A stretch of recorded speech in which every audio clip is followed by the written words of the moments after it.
Moi, à cette époque-là, ce que je connaissais, c'était ce qu'on m'avait appris à l'école, c'est-à-dire le cycle en V en réalité. Et ça marchait jamais. Mener un programme à la baguette en fouettant tout le monde, c'est pas du tout mon délire. Par contre, arriver à créer une dynamique d'équipe et à faire en sorte que les gens ils bossent dans la même direction et qu'ils soient contents de le faire, ça c'est beaucoup plus dans mes cordes. Dis ça encore une fois. C'est quoi l'agilité au final ? C'est d'abord l'adaptation, et puis on le voit bien dans le monde actuel, l'adaptation c'est un peu crucial quand même, parce que tout bouge extrêmement vite, aussi bien les technos que la concurrence. Au fond de l'agile, il y a quand même un changement de mindset, de management. Un Covid qui arrive en plein milieu d'un projet, c'est un changement. Quand t'es en cycle en V, je sais pas comment tu le gères.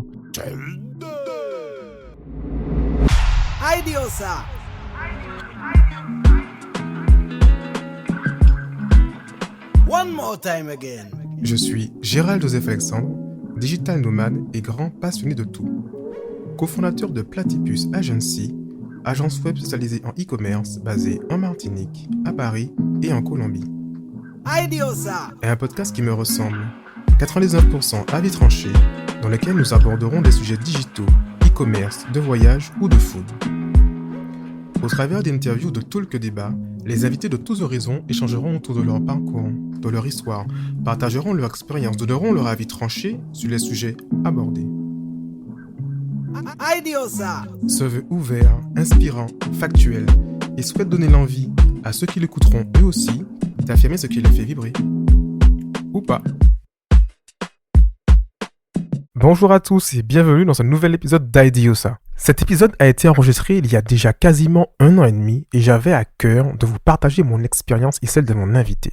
Dans une organisation, qu'elle soit une cellule digitale ou une entreprise plus classique, il y a ce que l'on appelle le DSI, le CTO, le boss de l'IT, de l'informatique, celui qui chapeaute toute la partie technique. C'est un rôle essentiel car il va leader les décisions techniques qui auront un impact fort pour votre organisation et business, mais aussi il va manager.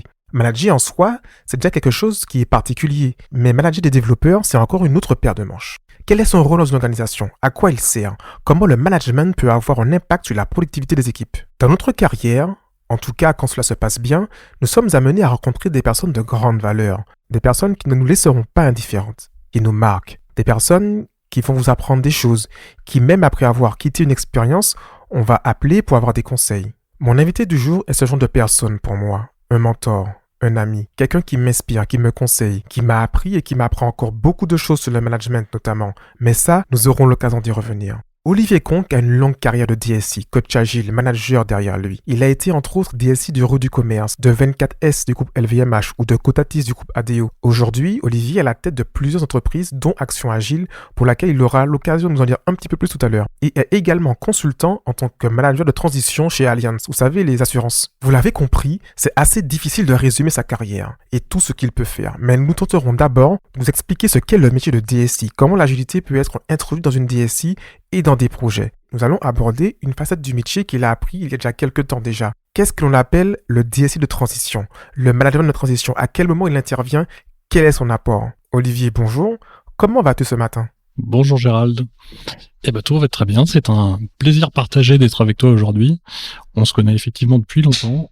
On a eu un grand plaisir à travailler ensemble pendant quelques années quand même.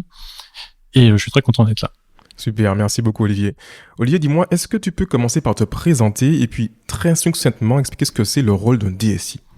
Oui, je peux, alors même si c'est pas si simple que ça, me présenter, oui, expliquer le rôle d'un DSI, je pense qu'aujourd'hui c'est pas d'une évidence rare, mais je vais commencer par me présenter. Moi à l'origine je suis un développeur, donc j'ai fait une école d'ingénieur sur Paris privée, et ensuite je suis parti en tant que développeur dans le groupe Crédit Agricole. J'ai commencé par là où je suis resté 6 ans en CDI.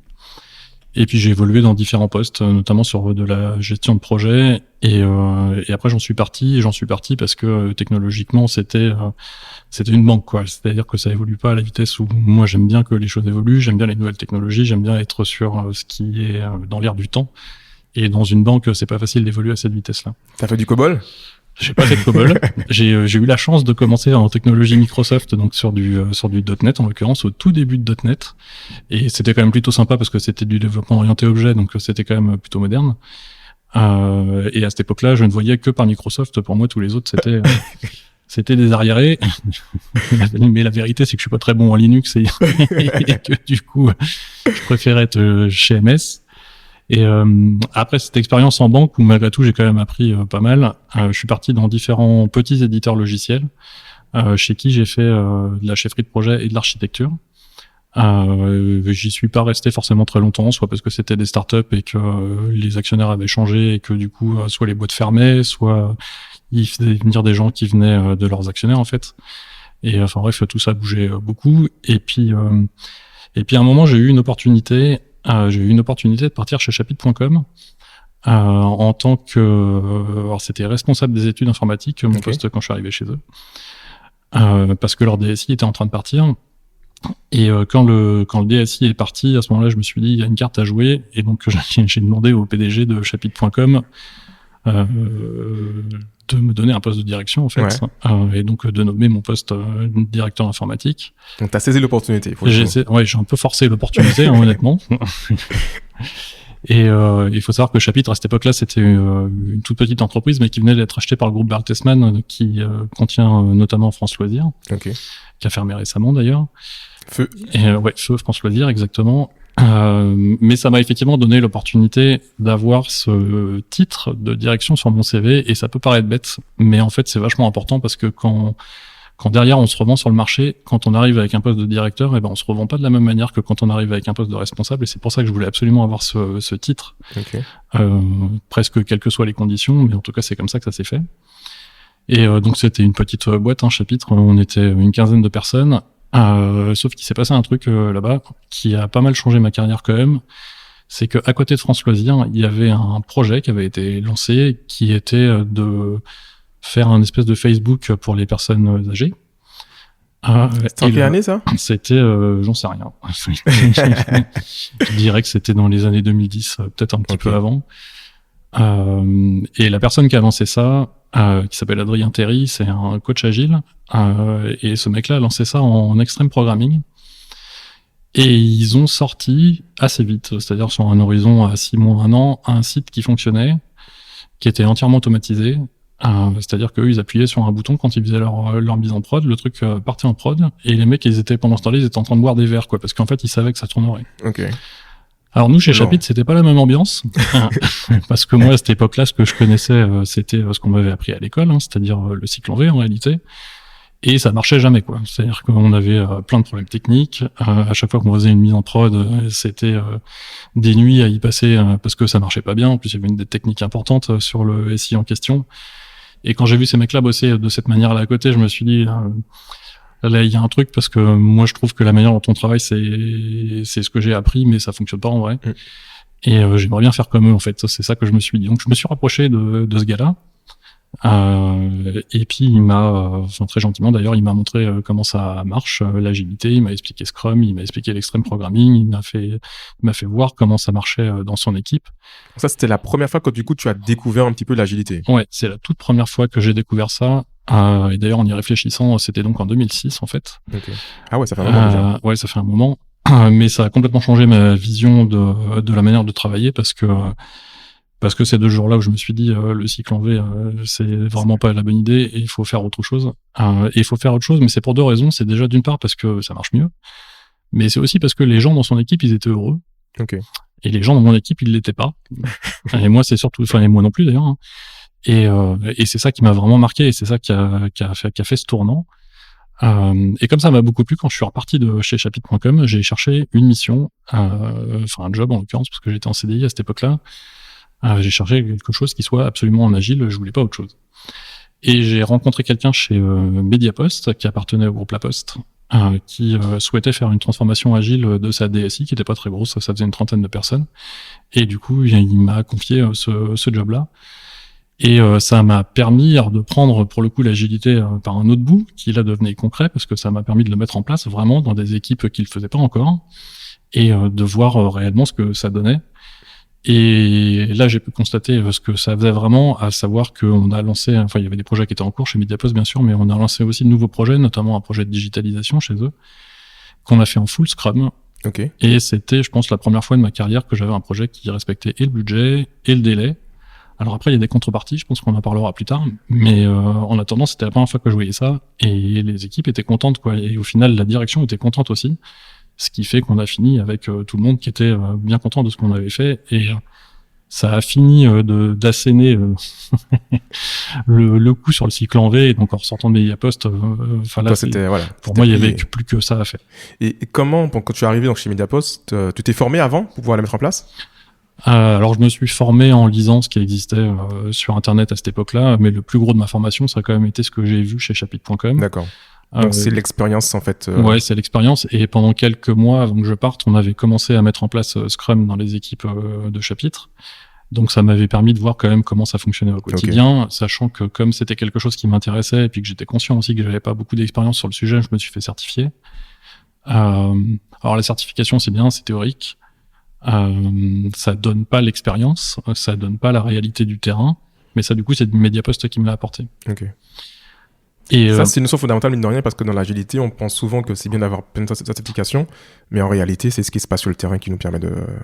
Ouais, alors les certifications, on pourra en parler longtemps. Je pense que ça a quand même une vertu, c'est que ça donne des connaissances.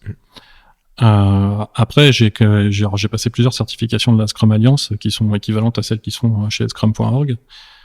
J'ai quand même une certaine tendance à penser que c'est très théorique. En plus, c'est des formations sur 2 jours, sur les formations de Product Owner ou de Scrum Master. Quand on en ressort, on a la théorie, on ne sait pas ce que ça veut dire vraiment. On a l'assertif parce qu'on est passé là, mais il n'y a pas de il y a pas de QCM qui sont vraiment prégnants et qui sont là pour s'assurer qu'on a une bonne connaissance. Je trouve que c'est sur les certifications SAFe par exemple, et on en parlera là aussi sûrement plus tard. Qu'est-ce que SAFe, ces certifications sont à mon avis beaucoup plus de valeur parce que derrière il y a des questionnaires et les questionnaires sont pas quelque chose où on cherche juste à faire sortir des mots-clés. Il y a des questions qui sont très difficiles, sur lesquelles il n'y a pas forcément de bonnes réponses. Et je trouve que ça, par contre, ça nécessite d'avoir un peu d'expérience pour arriver à répondre correctement. Enfin bref, j'ai trouvé que cette certif-là était bien plus de valeur que les certifs basiques Scrum Master, PO et tout qu'on peut trouver sur le marché. Moi, je me rappelle que la SAFe, je l'ai passée, j'ai transpiré un petit peu pour la passer, quoi. C'est pas la même chose. Ouais, moi aussi, j'en ai passé 2 des certifications SAFe et j'ai transpiré aussi sur la dernière pas mal. Je crois que je l'ai eu de toute justesse et pourtant j'avais potassé pendant 2 jours et en plus j'ai quand même une dizaine d'années d'agilité derrière moi. Mais oui, c'est pas si simple même quand on en a fait depuis longtemps. Ouais. Et alors après Mediapost, ça faisait un petit moment du coup que j'étais en CDI et que je quittais tous mes jobs au bout de 2-3 ans pour la même raison qu'à l'école, c'est-à-dire que je m'ennuyais et que j'avais envie de voir autre chose. Et j'ai constaté à ce moment-là que les recruteurs me disaient Monsieur Kong, vous êtes bien gentil, mais vous êtes un peu instable. Pourquoi on vous ferait venir chez nous? Est-ce que vous allez pas vous barrer dans 2 ans? Et je pouvais pas leur dire non, je vous garantis que je reste parce que c'est clair que c'était pas trop mon état d'esprit. Et à ce moment-là, j'avais des gens autour de moi qui étaient notamment des commerciaux dans des ESN et qui m'ont dit mais Olivier, tu devrais peut-être penser à passer en prestation. Et donc avec une de mes connaissances qui avait une mission d'audit chez Altarea Cogedim, qui est une boîte de CAC 40, ils m'ont proposé d'aller faire un audit en prestation et comme ça de lancer en fait une nouvelle carrière quelque part qui serait une carrière de consultant. Et donc c'est ce que j'ai fait. Okay. C'est ce que j'ai fait chez Altarea Cogedim, donc un audit, un truc nouveau que j'avais encore jamais fait avant, rien à voir avec l'agilité. Qui s'est plutôt bien passé, sur lequel on a poussé une solution pour une refonte de site de e-commerce. Okay. C'était assez large. En fait, le groupe Altarea Cogedim détient une trentaine de centres commerciaux dans toute la France, dont les plus connus sont Cap 3000 qui est à Nice, et il y en a un qui s'appelle Quartz qui est dans le nord de Paris. Ouais, près de chez moi du coup. Ouais, dans lequel j'ai participé d'ailleurs à la sortie du centre commercial en question, mais je vais en parler rapidement. Et ils avaient racheté Rue du Commerce.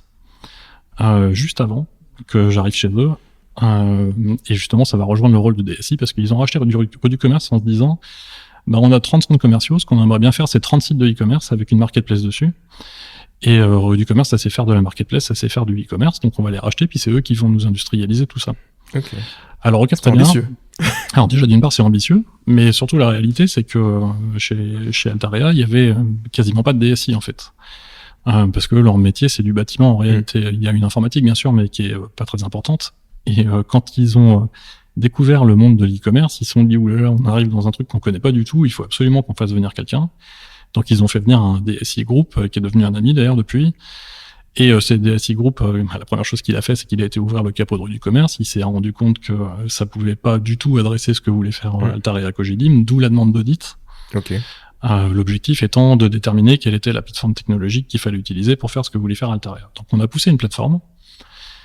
Et là, j'ai retrouvé les anciens démons du cycle en V, parce que quand on a poussé les technologies en question, derrière, il y avait un projet à lancer. Et un gros projet quand même, parce qu'il y avait, d'une part, il fallait modifier le système d'information au du commerce en profondeur, et puis il fallait commencer à sortir les sites pour Altaria de l'autre côté. Okay.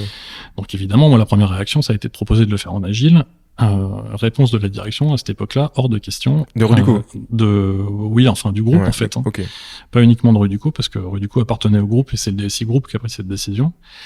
Et lui a dit, moi je veux pas partir en agile, je veux partir en cycle en V, parce que ce qu'on va faire, c'est qu'on va externaliser une partie de nos développements chez un fournisseur. Et puis comme ça, si ça marche pas, ce que je ferai, c'est que je pourrais même retourner contre le fournisseur, donc moi ça me protège. Alors j'ai tenté, aujourd'hui avec le recul pas assez, mais j'ai tenté quand même. C'est pas passé. Donc on a démarré tout ça en cycle en V. Okay. Ça a été une catastrophe, aussi bien humaine que technique.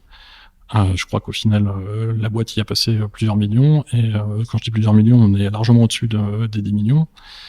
Et ce qu'on est ressorti, c'est un truc qui fonctionnait pas vraiment, quoi. Parce que la transformation de du commerce a été bien plus complexe que prévu, aussi bien humainement que technologiquement. Et puis parce que Altaria était pas du tout prêt, en fait, à accueillir du e-commerce. Et comme je te disais tout à l'heure, j'ai travaillé sur la sortie du centre commercial de Quartz. Et c'est le premier centre sur lequel on a été voir les différents commerçants qui sont dans le centre commercial. D'accord.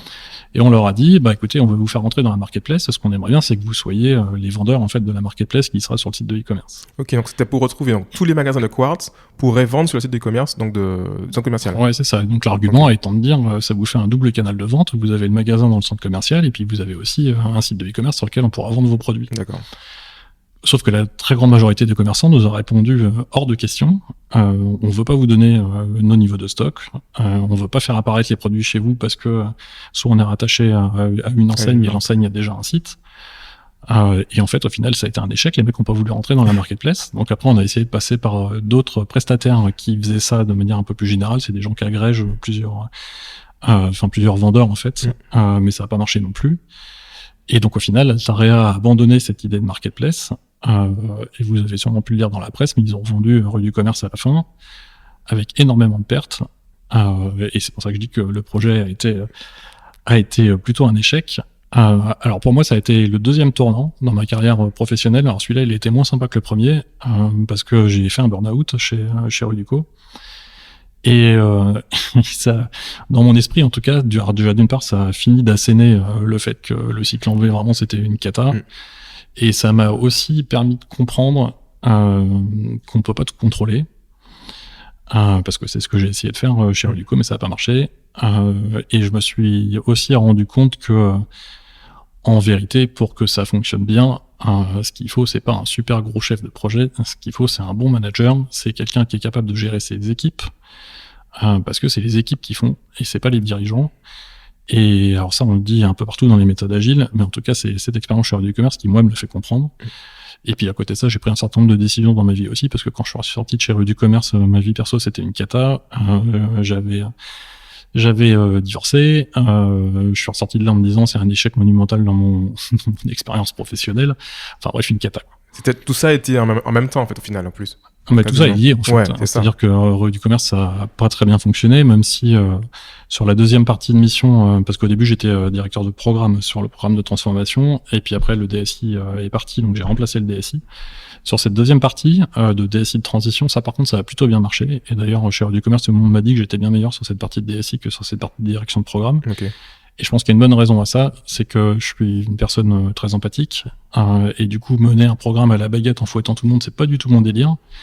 Par contre, arriver à créer une dynamique d'équipe et à faire en sorte que les gens ils bossent dans la même direction et qu'ils soient contents de le faire, oui, ça c'est beaucoup plus dans mes cordes en fait. Mais je le savais pas avant, ça je l'ai appris pendant cette mission, quoi. Enfin bon, cette expérience en fait. Et donc je suis sorti de chez Ruduco rincé sur épuisé, tout un tas de points de vue. J'ai fait une dépression, enfin tout ce qui va avec le burn-out. J'avais perdu ma femme, donc ça veut dire que tu déménages, tu vois. J'avais une fille, donc je voyais plus ma fille. Enfin, personnellement dur quand même, quoi. Et derrière ça, donc quand je suis parti de chez Rue du Commerce, là j'ai recherché donc une mission parce que j'étais en prestation, et il se trouve que je suis tombé sur LVMH qui était en train de chercher un DSI pour monter une boîte en fait, parce que LVMH ils ont essayé de faire par le passé plusieurs sites de e-commerce multimarques pour toutes les marques du groupe, mais aussi pour des marques extérieures, ce qui n'ont jamais fonctionné. Et là ils étaient en train de relancer le projet. Et ils l'ont fait en fait en faisant une spin-off du groupe, c'est-à-dire qu'ils ont créé une petite structure qui était une start-up. Moi, quand je suis arrivé, ils étaient 3. Et en fait, ils m'ont dit, bah voilà, on cherche un DSI pour créer le site web et pour monter tout ça, quoi. Et là, je me suis dit, bah on a quand même les coudées franches. Je suis au tout début d'une aventure, c'est rattaché à un gros groupe. Enfin, il y a beaucoup de facteurs qui sont ouverts. Qui sont sécurisants pour le coup. Ouais. Alors, ils ont pas voulu me prendre en prestation. Ils ont voulu que ce soit un CDI absolument. Mais je me suis dit, c'est tellement beau comme proposition que je peux pas refuser y compris en CDI, donc j'y suis allé quand même et je l'ai pas regretté. Mais petite pause là-dessus pour le coup, parce que en termes de mindset, une fois qu'on est à son compte, qu'on est consultant, en termes de liberté, en termes de plein de choses, en termes aussi même de chiffres en fait, d'argent, c'est un autre monde pour le coup. Et c'est une vraie réflexion de se dire, ok, mais demain, là je suis mon patron, là j'aurai un patron. Est-ce que tu as réfléchi à cette partie-là avant de prendre une décision ou pas? Alors oui, j'y ai réfléchi, mais je suis pas forcément d'accord avec ce que tu viens de dire. Il y a un aspect liberté qui est très important, c'est vrai. À cette époque-là, j'en avais pas encore bien conscience, et donc c'est pas trop rentré en ligne de compte dans ma réflexion. Moi, ce que je voulais surtout, c'était trouver une expérience qui puisse me donner ma chance de faire un truc qui marche, parce que du coup, j'étais encore traumatisé par cette histoire. Après, financièrement, je pense que ça se discute quand même. Le fait qu'en tant que consultant, on puisse toucher beaucoup plus, j'en suis pas si sûr. Quand tu arrives à ce niveau de responsabilité sur des postes de DSI rattachés à des grands groupes, je pense que tu peux toucher des salaires qui sont supérieurs, voire bien supérieurs à ce que tu touches en consultant. Et tu vois, aujourd'hui, je suis pas sûr que si j'étais en CDI, je toucherais pas plus que ce que je me verse en tant que consultant. La vraie différence, elle est sur la liberté, en fait, mais on y reviendra plus tard. Quoi qu'il en soit, j'ai du coup quand même accepté ce poste en CDI, et d'autant plus qu'il y avait un aspect important, c'est que le DG donc de cette entreprise qui s'appelle 24s.com maintenant voulait que tout soit lancé en agile. Donc ça, évidemment, moi ça a fait écho. Tout de suite, ça a fait écho parce que là pour le coup je voulais plus de cycle en V, c'était sûr et certain. Il y avait plus de doute. Non, ça c'était mort. Et donc on a lancé ce site web, on a monté les équipes, on a monté la DSI. 24 Sèvres, ça a été une expérience très enrichissante. Alors là, vraiment très enrichissante. D'ailleurs, déjà d'une part parce qu'on a monté toute l'équipe, et donc on a fait tout le recrutement, on a structuré le tout en Scrum. C'est monté en puissance assez vite parce que, comme je le disais, quand je suis arrivé, on était 3. Quand je suis reparti, il y avait une centaine de personnes, et la DSI faisait à peu près une quarantaine de personnes. Ça m'a permis de me rendre compte aussi des limites de Scrum en termes de montée à l'échelle. Et c'est ça d'ailleurs qui m'a rapproché de tout ce qui est agilité à l'échelle, parce que j'ai commencé à me renseigner sur comment on pouvait faire pour faire fonctionner plusieurs équipes ensemble sur des tailles supérieures à 40-50 personnes en agile. Donc c'est là que j'ai découvert Safe. Et à cette époque-là, on a commencé à s'inspirer de Safe et on a commencé à mettre tout ça en place. Et ça a plutôt bien marché.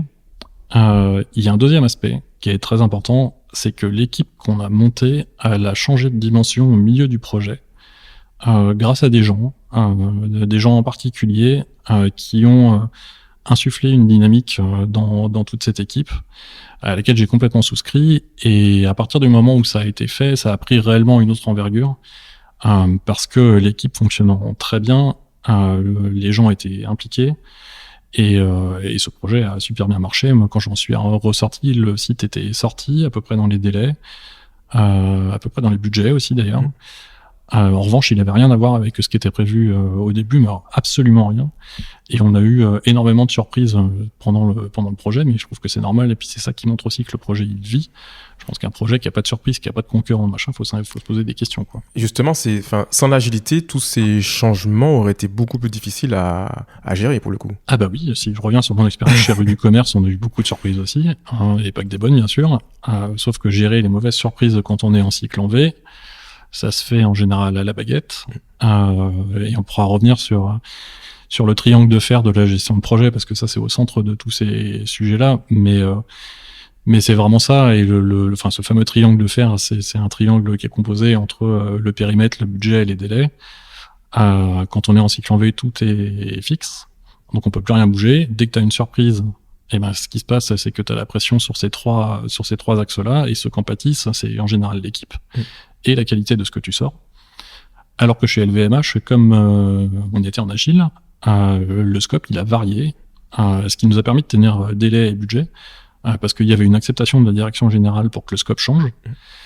Et ce scope a changé, et il a changé alors du fait des surprises qu'on a eues, mais il a aussi changé parce que les gens dans l'entreprise se sont rendus compte que ce qu'ils avaient en tête au début, soit ça remportait pas l'adhésion des clients, soit ça remportait pas l'adhésion du groupe, mais en tout cas c'était pas forcément ce qu'il fallait faire, et donc on l'a changé. Et c'est pour ça que je disais que le site web qui est sorti n'a absolument aucun rapport avec le site web qui était prévu au début, mais au final tout le monde est très content de ce qui est sorti. Et je pense que c'est ça qui est important au final. Et donc suite à ça, je suis reparti de chez 24 Sèvres, et donc j'ai fait derrière 24 Sèvres une mission. Alors justement, avant d'aller chez 24 Sèvres, enfin sur la suite plutôt, t'as commencé à découvrir le safe chez 24 Sèvres. Oui. Mais il n'a pas été mis en place. On a mis quelques petits trucs de safe, mais effectivement pas plus que ça. Ouais. Est-ce que tu pourrais nous dire pourquoi on n'a pas été plus loin justement sur la partie safe chez 24 Sèvres potentiellement? Je pense que la première raison, c'est que chez 24 Sèvres, on était 40. Quand j'en suis reparti, Safe c'est plutôt adapté à des équipes de 150 personnes.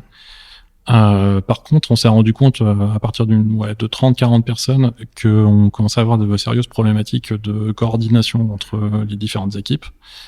Et donc on s'est dit comment on règle ça. On a essayé de faire du Scrum de Scrum, qui a plutôt bien fonctionné, mais qui avait aussi ses limites. Et donc après, ce qu'on a fait, c'est quelque chose qui ressemble pour être plus à un Safe. On n'a pas fait vraiment des PI planning, tout ça, mais on a utilisé quelques petites choses de Safe, et ça a bien aidé, mine de rien. Et donc ça, je l'ai gardé dans un coin de mon esprit. Et tu es revenu du coup par la suite. Et j'y suis revenu par la suite, parce qu'il se trouve que par la suite, j'ai eu des équipes plus grosses, et aussi dans des entreprises plus grosses.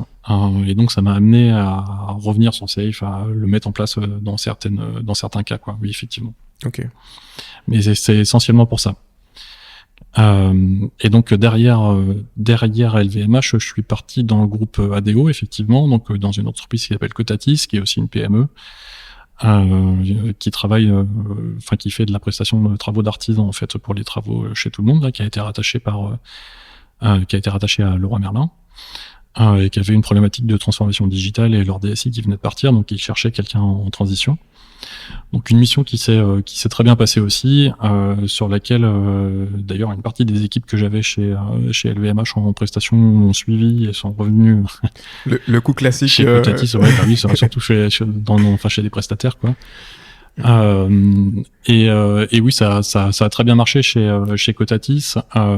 Après là, j'étais plus sur un poste de manager, je pense, chez Cotatis, que réellement un poste comme j'avais chez LVMH, où il fallait tout reconstruire from scratch, ce qui n'était pas le cas chez Cotatis. Mais au final, quand on en est ressorti, on avait des équipes qui étaient bien soudées, on avait un SI qui avait bien évolué.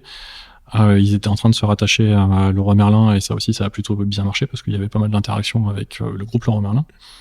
Et donc tout ça a plutôt bien marché. Mais là, encore une fois, un des succès, je pense, c'est la dynamique d'équipe qui a été créée dans la DSI de Cotatis.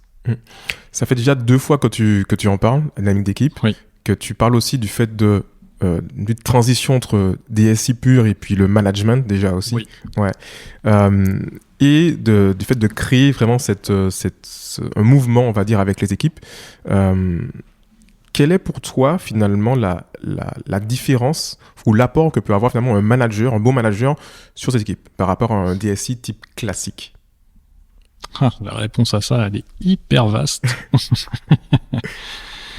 Je pense que tu as 2 types de personnes, et ça se retrouve dans la littérature et dans des études aux États-Unis sur les modes de management notamment. T'as alors je vais pas forcément te parler de DSI, parce que le DSI c'est un manager à part entière, mais t'as des managers qui sont plutôt à la baguette, et puis t'as ce qu'on appelle beaucoup dans l'agilité le servant leadership, qui va plutôt être le fait de se mettre à la disposition des équipes, et ça c'est quelque chose que j'ai appris avec l'agilité, parce que c'est enseigné dans les différentes formations qui sont autour de l'agilité, et je l'ai constaté chez 24 Sèvres, c'est que effectivement, plutôt qu'en étant là à relever les compteurs, donner des ordres et autres, quand t'es là pour faire en sorte que l'équipe arrive à travailler de manière le plus efficace, eh ben ça va 10 fois plus vite au final. Et en plus, les gens sont contents. Parce que quand t'es manager, ce qu'ils attendent de toi, c'est que tu prennes des décisions et que ces décisions-là, elles soient équilibrées en fait, et qu'elles soient prises dans le sens du projet. Elles font pas forcément plaisir à tout le monde, mais les gens sont capables de le comprendre. D'autant plus que quand on est DSI, la population qu'on gère, c'est essentiellement des ingénieurs, donc c'est quand même des gens qui ont un certain niveau d'études et qui sont capables de comprendre que quand on prend une décision, ça va pas forcément dans leur sens. Mais si on peut leur expliquer le pourquoi on a pris cette décision et que même s'ils sont pas d'accord, mais qu'ils comprennent la logique, et ben en fait ça permet de les embarquer, même s'ils sont pas d'accord avec ta décision dans ce cas, enfin dans la direction que tu es en train de prendre. Et donc je pense que la différence elle est pas tellement entre DSI et manager parce que les deux sont intimement liés, mais la différence elle est dans le mode de management. Et moi, ce en je crois, c'est effectivement le servant leadership, et c'est pas le management à l'ancienne, quoi, où t'as un mec qui est tout en haut et qui tape sur tout le monde en dessous. Ça, je pense que ça marche pas du tout, enfin en tout cas plus maintenant. Et ça, c'est des modes qu'il faut changer, mais je vais y revenir un petit peu plus tard. Je vais faire une réponse un peu plus détaillée un petit peu plus tard dans ma présentation. Derrière tout ça, je suis parti chez Oui SNCF pour une mission qui a été plutôt courte. Mais qui a été intéressante quand même. J'y suis arrivé juste avant la pandémie, dans des équipes qui étaient déjà organisées à l'échelle. Donc en safe. Alors pour le coup pas en safe, ils avaient pris un autre framework. Ok. Mais on a fait des choses qui s'en rapprochaient beaucoup. Enfin, on faisait quand même des PI planning, donc. Ouais. Ils ont pris des petits bouts. Ouais, ils avaient fait quelque chose qui était un mix entre du safe et puis des frameworks d'agilité à l'échelle qu'ils avaient écrits par eux-mêmes. Mission qui a commencé à bien marcher, et puis pandémie derrière, et la SNCF a quand même franchement souffert enfin notamment des confinements, parce que plus de train égale plus de chiffre d'affaires, et donc évidemment eux ils ont cherché à sortir tous les prestats au bout de quelques mois parce qu'ils avaient absolument besoin de faire des économies, ce qui se comprend tout à fait, et puis en plus à côté de ça ils ont des activités qui se sont arrêtées purement et simplement, type tous les trains qui tournaient à l'international se sont complètement arrêtés, donc tous ils avaient plein d'internes en CDI qui avaient plus de job. Et donc ils ont cherché à replacer, et donc pour le coup c'est une interne qui a repris mon poste chez Oui SNCF. C'est pas forcément la meilleure expérience que je garde, pour plein de raisons, aussi parce que j'étais rattaché à Oui, mais je travaillais très proche de la SNCF Rail. Et alors Oui, c'est une boîte, comme je le disais, qui est très agile, qui bosse en agilité à l'échelle. La SNCF, pas du tout. Et je me suis retrouvé face à des gens qui étaient malhonnêtes, qui avaient une certaine tendance à mentir, et ça, j'ai quand même du mal avec ça. Ce qui fait que ça s'est pas forcément très bien passé avec ces gens-là, en tout cas. Et puis ça a vachement amputé les projets sur lesquels j'étais. Donc cette expérience-là, bon, voilà, c'est pas la meilleure que j'ai gardée, même si derrière ça, il y avait des équipes qui étaient vraiment pas mal. J'ai notamment en tête une product manager qui était une des meilleures que j'ai jamais vues, je pense, dans mon expérience. Ok, top. Et derrière Oui SNCF, je pars chez Allianz. Les assureurs. L'assurance, exactement, qui est un groupe allemand multinational avec une DSI qui fait plus de 1000 personnes. Et je prends un poste de management de transition. Alors je le précise parce que ça va répondre en partie à ta question sur le management de tout à l'heure.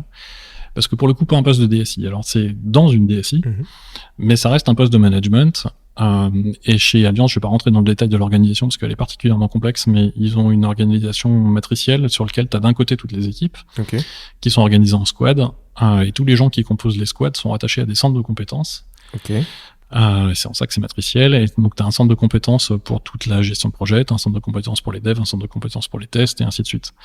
Et donc moi j'y suis toujours chez Allianz. Je m'occupe aujourd'hui du centre de compétences qui est gestion de projet. Donc chez eux c'est tout ce qui contient les Scrum Masters, les Release Train Engineers, donc du safe, Product Manager, et on a quelques, mais c'est vraiment exceptionnel, on a quelques directeurs de programme et directeurs de projet. Avec une particularité quand même, c'est qu'avec toutes les expériences que j'ai eues avant, la moyenne d'âge de mes équipes elle était autour de 28 ans. Chez Allianz la moyenne d'âge elle est plutôt autour de 50 ans. Et ça n'a rien à voir. Ouais, non, ça n'a rien à voir, et ça fait une certaine différence. N'empêche que ça fait 2 ans quasiment que je suis chez Allianz là maintenant, et donc je suis sur un poste de management pur et dur, tu vois, je suis pas dans l'opérationnel à gérer des projets, et donc je suis en plein dans les dynamiques d'équipe dont j'ai parlé aussi. Et ce management, moi, ça me permet aussi de constater à quel point c'est important d'avoir des gens dans une entreprise, et spécialement dans des entreprises de cette taille-là, qui sont là pour venir aider les équipes et pas pour leur taper dessus. Et Alliance, c'est une boîte qui est très bienveillante. Ces sujets-là de servant leadership sont un peu au cœur de toutes les équipes. Donc alors c'est bien pour moi, ça m'a permis de montrer que ça marchait vraiment. Mais ce qui fait qu'aujourd'hui, d'un point de vue carrière, moi je pense que je suis plus en train de m'orienter vers du management pur et dur et pas forcément uniquement d'équipe informatique en fait, plus que sur de la DSI de transition comme je pouvais faire avant. Ok. C'est quoi la différence la plus notoire que tu peux nous donner entre manager des personnes qui ont 28 ans de moyenne d'âge et ceux qui ont 50 ans? Il y en a plusieurs. La première, c'est que je pense que sur une population plus jeune, tu as moins de résistance sur des changements divers et variés. Sur une population plus âgée, les gens, ils ont déjà une expérience. Et c'est du coup vachement plus difficile de les faire bouger. Ça nécessite beaucoup plus de négociations. Parce que ils ont déjà des certitudes en fait qui sont acquises, alors que sur des gens de 28 ans, c'est moins le cas. Donc c'est plus difficile à manœuvrer. D'un autre côté, cette expérience, elle a aussi énormément de valeur. C'est des gens qui percutent très vite, quoi. Enfin, je veux dire, sur des populations de 28 ans, tu peux être amené à avoir des discussions assez longues, à expliquer le pourquoi du comment, mais c'est pas pour convaincre, c'est plus pour expliquer, en fait, parce que la population sait pas. Quand t'es face à des gens de 50, 55 ans, 60 ans, ces gens-là, ils comprennent vite, en fait. Ils comprennent vite, mais par contre, des fois, ils veulent pas y aller. Donc ouais, il y a de la négo, mais ils comprennent vite. Okay. Et ça, c'est vrai que c'est quand même agréable. Ce qui est moins agréable, par contre, c'est que t'as aussi des gens, et j'en ai, dans ces équipes-là, qui ont un fort historique en cycle en V. Une déconstruction à faire. Ouais, mais c'est des gens qui disent oui, t'inquiète pas, je travaille en agile, tout va bien, machin. Quand tu vas voir derrière, il y a absolument rien d'agile. En fait, que les mecs ont reconstruit un cycle en V en mettant tous les mots-clés agiles qui vont bien pour faire bien vis-à-vis de la direction, mais c'est du cycle en V. Et autant il y en a certains qui acceptent de changer, autant il y en a d'autres, c'est très difficile. Okay. Et après, c'est que tu as des problématiques différentes sur ces populations-là. Typiquement, je dois gérer un certain nombre de départs en retraite. Tu vois, j'avais pas ça sur des équipes de 28 ans. Voilà. C'est clair. Mais ça reste super intéressant et surtout, ça montre aussi autre chose. C'est que là aussi, avec les retours que j'ai pu avoir pendant cette mission, ce mode de management où tu viens pour aider les équipes et pas pour leur donner des ordres, y compris sur des populations de 50-55 ans, en fait, ça fonctionne. Okay. Parce que je pense que derrière tout ce qu'on est en train de se dire, il y a quelque chose, c'est faut que les gens ils aient un sens à leur métier. Et je pense que le cycle en V, ça enlève du sens au métier. Et je vais dire un truc qui va choquer. Attention. Je pense que le management a aussi une certaine tendance à enlever du sens à ce que font les équipes, et c'est spécialement vrai dans les très grandes entreprises. Mais ça, je pourrais y revenir si tu le souhaites. Ouais, carrément. Ouais. ça m'intéresse parce que j'ai des problématiques de management en ce moment, effectivement, chez les différents clients. Ça serait super intéressant. Ok. Olivier, dis-moi, quel métier qu'est-ce que tu voulais faire quand tu étais petit? Quand j'étais petit, j'avais au départ, j'avais 2 métiers en tête. C'était quand j'étais vraiment petit. J'avais un premier métier en tête qui était de devenir pilote de ligne, tout simplement parce que mon père était pilote de ligne. Et j'avais un deuxième métier en tête qui était de devenir médecin. Et ça, par contre, je sais pas pourquoi celui-là, mais c'est vrai que la biologie, c'est un truc. On remarque qu'il y a un lien très important avec le management dans ce que je suis en train de dire.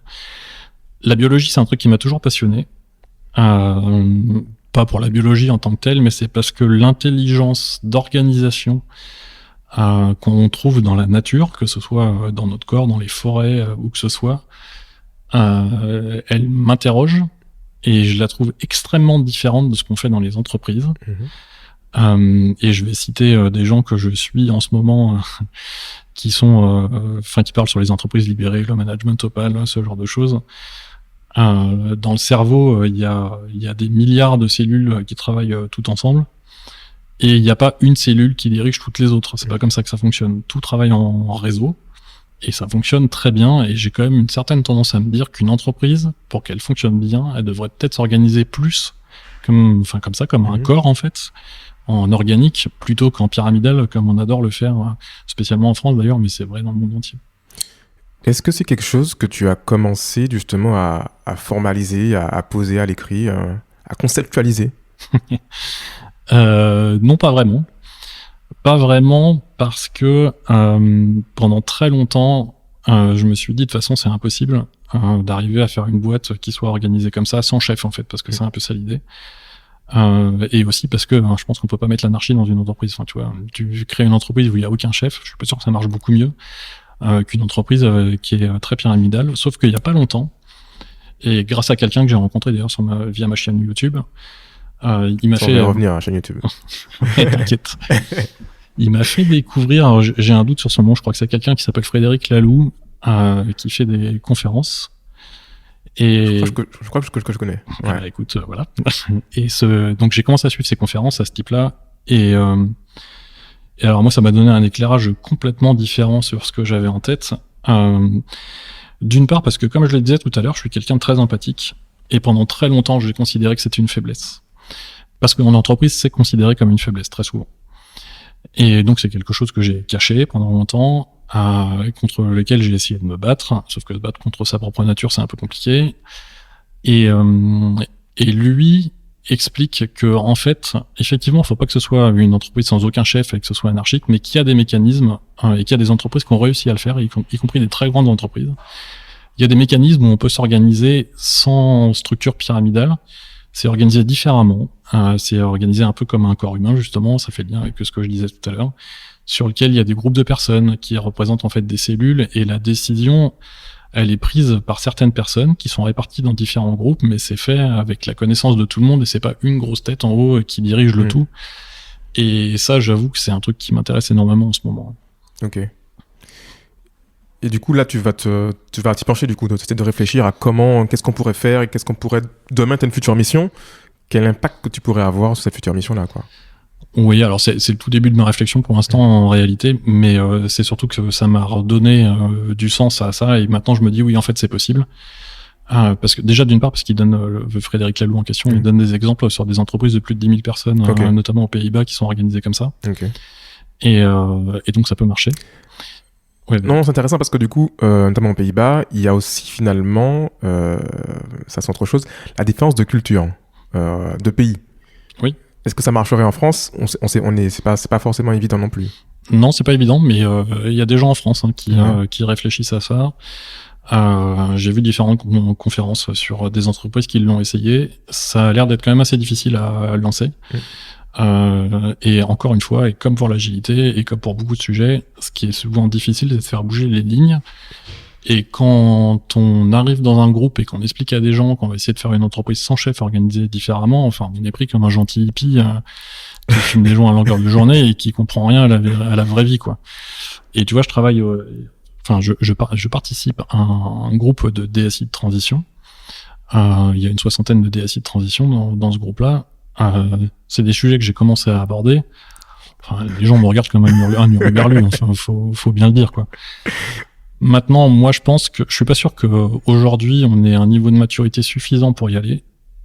Par contre, je pense, et le Covid a été un accélérateur, je pense que dans quelques années, et je me dis que c'est peut-être à horizon de 10 ans, c'est ça qui va émerger. Et donc, je pense que le mode de management, qui va changer profondément, là, dans les prochaines années. Et je pense aussi que ces gens, qui sont dans le command and control et qui adorent ça, s'ils veulent assurer une pérennité à leur carrière, il ferait bien de regarder d'autres modèles, parce qu'à mon avis, il y a des choses qui vont bouger. Mais du coup, ça veut dire, c'est quoi un DSI de transition? À quel moment il intervient? Alors ça aussi, c'est une grande question, parce que ce modèle-là, il est pas encore très répandu en France, parce que beaucoup d'entreprises considèrent que le DSI, c'est un rôle qui est tellement crucial qu'on peut pas le donner à un prestataire. Et je peux comprendre ce raisonnement. Maintenant, je pense quand même, et d'ailleurs c'est un retour que j'ai eu chez Allianz il y a pas longtemps, qui était d'ailleurs très positif, où on m'a dit, en même temps, c'est bien d'avoir un manager de transition. Je parle de manager en général, mais ça reste vrai pour un DSI, parce que les gens, quand ils sont dans une entreprise, au bout d'un certain temps, ils s'enferment dans un mode de fonctionnement, qui est le mode de fonctionnement d'entreprise, et en fait, ça leur met des œillères, ils voient plus ce qui se passe autour. Et puis quand les gens restent longtemps dans l'entreprise, alors c'est une qualité, mais à côté de ça, ça leur permet pas de voir ce qui se passe sur le marché. Ça leur permet pas de voir comment évolue le marché, ni de tester vraiment d'autres choses. Les DSI de transition, ils ont cet avantage de rapporter une vision extérieure avec une expérience différente. Moi, je pense que c'est un accélérateur très important pour des entreprises qui ont besoin de renouveau, qui sont en train de faire une transition vers le digital, par exemple. Ça me semble difficile de faire ça avec un DSI qui est là depuis 20 ans, qui connaît trop en fait l'entreprise. À un moment, il y a besoin d'avoir un regard extérieur. Alors pour répondre à ta question, à quel moment vient un DSI de transition, moi de ce que je vois aujourd'hui, il y a 2 grands axes. C'est soit parce que le DSI précédent est parti et qu'on n'arrive pas à en retrouver un autre et donc il faut faire un remplacement dans l'urgence, ce qui est un peu ce qui s'est passé avec Cotatis. Mais au final, tu vois, ça aurait dû durer 3 mois, ça a duré 2 ans, je crois. Et puis après, tu as d'autres entreprises, comme Alliance par exemple, qui est beaucoup plus grosse, où eux, ils sont aussi en train de faire une transformation très importante. Et ils cherchent des managers dont le poste n'est pas garanti au-delà de 3 ans, donc du coup, ils prennent des managers de transition. Okay. Et puis après, tu as aussi des entreprises, mine de rien, qui vont prendre un DSI de transition parce qu'ils sont à un moment charnière où l'entreprise doit changer. Donc ça peut être le cas quand ils viennent d'être achetés, ça peut être le cas parce qu'ils lancent une transformation digitale, ou une transformation quelconque, ou une réorg, effectivement. Et à ce moment-là, ils vont prendre un DSI de transition qui a peut-être des compétences un peu différentes de ce qu'ils ont en interne, qui va placer un certain nombre de choses en place, et puis après, ça repartira sur un interne de l'entreprise. Donc, tu vois, ça permet de faire la transition entre un état passé et un état futur.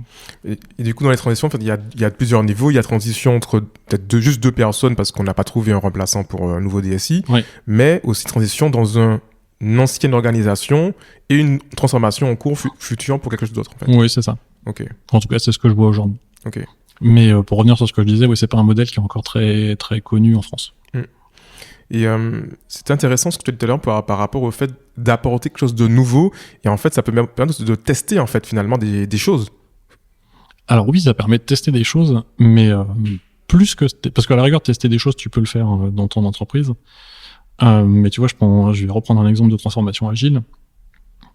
Tu peux tester une transformation agile. Mais je pense que c'est très difficile à faire si t'as pas des gens qui ont la connaissance. Et les formations, c'est bien, mais comme on le disait tout à l'heure, c'est pas l'expérience. Et donc, si tu veux que ta transformation elle marche, il faut faire venir des gens avec l'expérience. Et c'est vrai aussi bien dans les équipes qu'au niveau de la direction. Et donc, pour un DSI de transition, ça fonctionne. Ok. Tout à l'heure, tu as parlé donc t'as donné les 2 métiers. Donc, t'as dit pilote et médecin. Ouais. Et le troisième, c'était quoi? Le troisième, c'était informatique. Informatique. En réalité, je savais pas quoi exactement, mais c'était informatique, et c'est venu tout simplement parce que mon père, quand j'avais je sais plus quel âge, mais j'étais pas très vieux. Alors mon père, il a toujours eu des ordi, il s'intéressait beaucoup à ça. Enfin, tout cas, on avait des Atari, des Amiga, des trucs comme ça à cette époque-là. Et puis au bout d'un moment, je me suis dit tiens, je vais acheter un PC. C'était vraiment tout début, c'était Windows 3. Je sais pas si t'imagines le truc. Et du coup, il m'a amené rue du Commerce à Paris, parce qu'à l'époque, c'était là qu'il y avait tous les magasins d'informatique. Je me suis acheté un PC, je l'ai monté, et puis de là, j'ai vraiment eu une passion pour l'informatique. Et c'est à partir de... Alors, j'ai jamais perdu de... Pilote de ligne, je l'ai perdu assez vite. Ouais. Déjà parce que j'étais pas assez bon en maths. Mais par contre, la biologie, ça c'est un truc qui a continué vraiment de m'intéresser. Et aujourd'hui, j'ai un peu un regret d'ailleurs de pas être parti dans cette direction-là, mais de toute façon, on peut pas tout faire. C'est marrant parce que j'ai un des premiers podcasts, c'était un développeur back, et lui, il voulait être chimiste. Et cette vision de pouvoir assembler des choses, en fait. Ouais, mais je trouve ça intéressant parce que comme je le disais, moi je trouve qu'une organisation, ça devrait plus s'inspirer de alors la chimie, je sais pas, je suis pas expert, mais en tout cas de la biologie, je trouve que oui, effectivement. Ouais. Mais donc du coup, cette passion pour l'informatique, je l'ai jamais perdue en fait, à partir du moment où j'ai eu ce PC. Et c'est ça qui m'a amené vers les études d'ingé pour faire développeur. Puis en plus, c'était un truc qui me plaisait vraiment, sur lequel ça se passait très bien, quoi. Donc pas de problème. Puis après, assez vite, mais je pense que un peu comme tout le monde, je me suis dit, mon rêve ultime, c'est d'être DSI, quoi. Tu vois. Et c'est ce qui fait que dans les premières années, j'ai un peu forcé mon destin, en fait, parce que je savais que je voulais aller dans cette direction. Ouais. C'est ça. Ok. Et donc du coup, tu as découvert l'agilité chez Chapitre.com. Ouais. Mais c'est quoi l'agilité au final? Ça aussi, c'est une question qui est vaste. Qui est vaste, tout à fait. Moi, à mon avis, si on veut le faire simple, faut le prendre par deux axes. Il y a un premier axe qui est que c'est ce qui va permettre, alors j'allais dire à une équipe informatique, mais en vrai pas que, c'est ce qui va permettre à une équipe tout court de s'adapter à tous les changements qui peuvent intervenir pendant un projet. Et ça, on sait pas le faire en cycle en V. Donc c'est d'abord l'adaptation, et puis on le voit bien dans le monde actuel, l'adaptation c'est un peu crucial quand même, parce que tout bouge extrêmement vite, aussi bien les technos que la concurrence. Un Covid qui arrive en plein milieu d'un projet, c'est un changement. Quand t'es en cycle en V, je sais pas comment tu le gères. Ouais. Une guerre, exactement. Enfin voilà, ça permet d'adresser ces changements-là. Ça, c'est la première chose. Et je pense qu'il y a quand même une autre chose, qui est qu'au fond de l'agile, il y a quand même un changement de mindset, de management, le servant leadership dont je parlais tout à l'heure. Et ça permet aux équipes, in fine, si c'est bien fait. Et dans les équipes, je mets tout le monde, hein, ça va du directeur jusqu'à ceux qui font. Ça permet à tout le monde de s'épanouir dans son travail, en fait. Et d'être content de venir travailler. Enfin, tu vois, moi, quand je travaillais en cycle en V, le matin, je peux te dire que j'avais pas envie de venir au boulot, hein, parce que je savais que j'allais m'en prendre plein la tronche de la part de tout le monde, aussi bien haut qu'en bas. En agile, dans les entreprises où je suis passé et où c'était bien en place, c'était pas le cas. Moi, j'étais content de venir au boulot, j'allais rencontrer mes équipes, c'était cool, on était tous contents. Et pourtant, comme dans n'importe quel projet, on avait des surprises, on avait des problèmes, sauf qu'on les gérait. Et on les gérait tous ensemble. Et c'est ça la beauté du truc. Enfin, je me rappelle encore aujourd'hui du jour où je suis parti de chez LVMH. Enfin, j'ai versé ma petite larme quand même, hein, et j'ai versé ma petite larme pas parce que j'étais pas pour l'entreprise en elle-même, même si c'est une entreprise que j'adore, hein, mais c'était pour les équipes.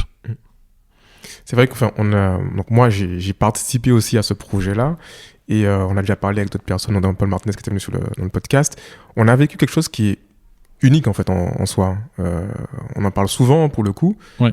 Ça nous a tous marqué à vie en fait en réalité. Ouais, mais ce qui est bien, c'est que je pense que tout le monde a grandi dans ce projet. Et quand j'étais au Crédit Agricole, donc tu vois, ça fait très longtemps, j'avais fait une formation au management, qui était une très bonne formation d'ailleurs. Et à cette époque-là, la formatrice nous avait dit le rôle réel d'un manager, c'est de faire en sorte que les gens progressent. Et si les gens de tes équipes demain prennent un poste qui est plus gros que le tien, et ben ça sera ça la vraie victoire. Faut pas le voir comme une menace ou quoi que ce soit, ça sera ça la vraie victoire. Et moi, quand je suis sorti de chez 24 Sèvres, là où j'étais content, c'est que j'ai trouvé en tout cas que tout le monde avait progressé dans cette entreprise. On avait une dynamique d'équipe incroyable. Je pense qu'on était vraiment tous contents de travailler ensemble, quoi. Ouais, c'est ça du plaisir. Enfin, c'était un vrai plaisir. Ouais, c'était un vrai plaisir. C'est ce que je disais, j'étais vraiment content de venir travailler. J'étais fier de ce qu'on a fait. C'était un vrai plaisir. Et c'est ça que j'essaye de recréer partout où je passe maintenant. C'est que je veux recréer ce plaisir à travailler dans les équipes. Ok. Et c'est quoi la méthode pour ça, justement? Comment tu t'y prends? C'est une question. Alors, je suppose qu'il y a plein de choses, mais bon. Ouais, il y a plein de choses, mais en fait, je pense que j'ai déjà donné les réponses dans tout ce qu'on vient de se dire. Hein. Pour moi, pour que ça fonctionne, il faut donner de la responsabilité aux gens, quoi. Et je prendrai peut-être un exemple après d'ailleurs, qui n'a rien à voir avec l'informatique. Mais quand t'as un chef de projet qui distribue le travail à tout le monde, qui vient relever les compteurs tous les soirs, le lendemain il te fout une tarte parce que t'es en retard, parce que t'as découvert un truc qui marchait pas, il a fallu le régler. Ça marche pas, quoi. Ça rend tout le monde malheureux. Et en plus, dans certaines entreprises, on a une certaine tendance, enfin les chefs de projet ont une certaine tendance à découper les tâches extrêmement finement. Ce qui fait qu'à la fin, quand t'es dev, t'es juste là pour produire de la tâche. Et c'est en ça, je pense que le management peut détruire le sens du travail de chacun. Okay. Alors que au contraire, quand t'es là pour je trouve pas le mot en français, mais pour empowerer en fait les personnes et donc pour leur donner des responsabilités. Les faire grandir et donner de la responsabilité, ouais. Et faire en sorte que les décisions soient prises collectivement, que quand il y a un problème, la résolution soit faite de manière collective, que tu arrives à faire au maximum de façon collective, et ben je pense que c'est là que ça se crée. C'est un aspect. Parce que du coup, chacun se sent responsable en fait de ce qu'il fait. Chacun voit comment il intervient dans le projet. Et donc chacun est quelque part une pièce angulaire du projet et pas uniquement celui qui doit pondre 3000 lignes de code dans la journée, tu vois. Et ça, je pense que c'est ça qui fait plaisir à tout le monde dans son travail, c'est de se sentir, te sentir important. Je suis pas sûr que ce soit, enfin, c'est un peu ça quand même, c'est de se sentir important dans le projet. Et effectivement, tout le monde est censé être important dans le projet, pas uniquement le chef. Ouais, sentir que t'as un rôle et que, le fait que tu sois là, ça a un vrai impact en fait sur le projet en réalité. Bah, ça a un impact sur le projet, bien sûr. Mais du coup, ça te donne du sens à toi, parce que tu sais pourquoi tu es là. Tu sais que si demain il y a un problème, la première chose qu'on va faire, c'est pas venir te flinguer justement, c'est que on va venir voir avec toi comment on règle le problème. Ouais. Et ça, je pense que c'est un premier élément qui est très important. Il y en a un deuxième, et c'est des gens avec qui on a travaillé chez 24 Sèvres qui me l'ont appris, qui se reconnaîtront s'ils écoutent le podcast. Il y en a un deuxième, c'est que il faut pas négliger l'importance soit de la machine à café, soit d'aller boire des verres avec les gens le soir. Moi, je pense que le tournant chez 24 Sèvres, il a été précisément quand on a commencé à faire des pots toutes les semaines. Ouais. Alors évidemment, c'est pas possible quand on a le Covid, mais en attendant, c'est ça qui a fini de souder l'équipe en fait. Et j'en discutais avec quelqu'un de Bantuscal il y a pas longtemps, mais j'ai jamais appris autant de choses sur les gens que quand ils sont tous alcoolisés à 2h du matin. Quoi. Et c'est alors clair. Ça. Et les plus belles histoires se sont créées là aussi. Hein. Bah oui, c'est clair. Mais et ça, tu vois, ça fait pas avancer directement le projet, mais par contre, ça soude les gens les uns aux autres en fait. Et c'est ça qui va finir de créer la dynamique d'équipe. Et pour moi, au-delà de ça, en fait, ça permet du coup de réellement connaître les personnes et de connaître comment travailler avec eux, comment communiquer avec eux, comment les comprendre en fait au quotidien pour le coup. Bah oui, puis t'as un rapport à la personne qui change. Parce que t'es plus dans un rapport où le truc que je déteste où les gens sont tes subordonnés et tu dois leur donner des ordres. Enfin, tu vois, tout ce que j'aime pas. T'es dans un rapport où c'est presque des copains en fait. Enfin, en réalité, c'est des copains, sauf que quand tu viens au travail, t'es quand même leur chef parce que la boîte est organisée comme ça. Mais je pense que quand tu dois expliquer à un copain qu'il y a un truc qui marche pas ou qu'il faut changer, tu vas pas être aussi dur que si tu le considères juste comme, j'allais dire un terme très grossier, mais sous-merde. Oui, c'était l'idée. Tu vois, c'est pas pareil et ça rend la relation beaucoup plus humaine en fait. Ouais. Et d'ailleurs, si je reviens sur Frédéric Laloux dont on parlait tout à l'heure. Lui, c'est ce qu'il dit, hein. Il dit, quand on regarde les termes qui sont utilisés en gestion de projet, c'est des termes de mécanique en fait, parce qu'on considère l'entreprise comme une machine. Et ça, je suis pas sûr que ce soit la meilleure façon de voir les choses. Une entreprise, c'est pas une machine en fait, c'est un organisme vivant. C'est un organisme qui évolue en fonction de ce qui lui arrive. Il peut avoir des problèmes, il peut avoir des trucs qui se passent bien, mais tout ça, ça doit bouger, ça doit s'adapter, et c'est une organisation qui est très complexe. Je pense qu'une machine n'est pas capable de gérer en fait ce niveau de complexité. C'est marrant parce qu'en fait, en termes de pure visualisation, qu'on a une machine versus un organisme biologique, enfin, on voit bien qu'il y a une différence dans le comportement, dans ce qui est prévisible et imprévisible, et ce qui permet aussi de s'ajuster en réalité. Mais en fait, c'est exactement ça, c'est que la machine, elle est pas capable de prévoir l'imprévu. C'est une machine. Le vivant, lui, ne fait que ça, en fait, s'adapter à l'inconnu. Et l'évolution, de manière générale, nous l'a appris. On ne fait que s'adapter. Et si on regarde comment l'homme a évolué de manière générale, c'est plus aujourd'hui ce qu'il était il y a plusieurs milliers d'années. Et c'est comme un produit, c'est comme un projet. Ça, c'est des choses qui évoluent et on peut pas forcément, on peut pas prévoir les inconnus. On le disait tout à l'heure, hein, le Covid, la guerre, on peut pas prévoir ce genre de truc. Mais par contre, faut être capable de s'y adapter. Clairement. Est-ce que tu peux, tu l'as sûrement déjà dit, mais tout ce que c'est autre chose, nous partager ton plus beau souvenir ou accomplissement pro que tu as eu? Bon, c'est 24 Sèvres, sans aucun doute. Et c'est 24 Sèvres, d'une part parce qu'on a sorti ce qu'on avait promis de sortir. C'est 24 Sèvres aussi parce qu'on a eu la chance d'avoir une direction générale qui a accepté que tout fonctionne en agile, qui a accepté que ce qu'on sorte à la fin ne soit pas ce qui était prévu au départ, qui a accepté tout ce mindset. Et puis, c'est surtout du fait de la dynamique d'équipe dont on parlait tout à l'heure qu'on a créé. Ouais, Alors ça va sûrement revenir encore dans les podcasts parce que j'ai rencontré tellement de gens formidables chez 24/7 qui vont quasiment tous y passer. Et c'est vrai qu'on a créé une dynamique d'équipe, on a créé des amitiés en fait aussi en réalité. Ouais, bien sûr. Et des gens qu'on côtoie encore aujourd'hui, quoi. C'est ça qui est formidable. Ouais, mais tu vois, et ça aussi c'est un truc qui est marquant, hein, c'est que dans ma période avant Agile, je pense que je n'ai plus aucune connaissance ou quasiment pas. Dans ma période post-Agile, dans toutes les boîtes où je suis passé, il m'est resté des fois des amis, des fois simplement des connaissances, des fois des copains, mais en tout cas il est toujours resté quelqu'un, et c'est bien ça aussi qui montre, je pense, que dans une organisation en Agile, les rapports humains sont pas tout à fait les mêmes que dans une organisation en cycle en V machinal, quoi. Ok. Si on prend un exemple pour le coup, imaginons une entreprise qui a pignon sur rue, qui vend des coussins. Ils ont 2 boutiques sur Paris et ils veulent se transformer digitalement parlant. Ils y connaissent rien à l'IT, au digital. Ils se disent, on veut comme se transformer, on veut monter une cellule digitale pour se développer sur le e-commerce. Est-ce que malgré leur taille d'entreprise qui est assez petite, tu les conseillerais comme d'aller vers de l'agile et comment ils pourraient s'y prendre potentiellement? Ah oui, je pense même que c'est plus simple sur une petite entreprise que sur une grande. Donc oui, bien sûr que je leur conseillerais d'aller en agile. Je pense qu'il y a un facteur déterminant pour savoir si on va en agile ou pas, c'est de savoir quelle est son activité. Et quand on a un produit, et c'est le cas, vu qu'avant des coussins, ton entreprise, c'est beaucoup plus facile de partir sur des méthodes agiles. Après, la vraie question qu'il faut se poser, c'est qui veut partir en agile.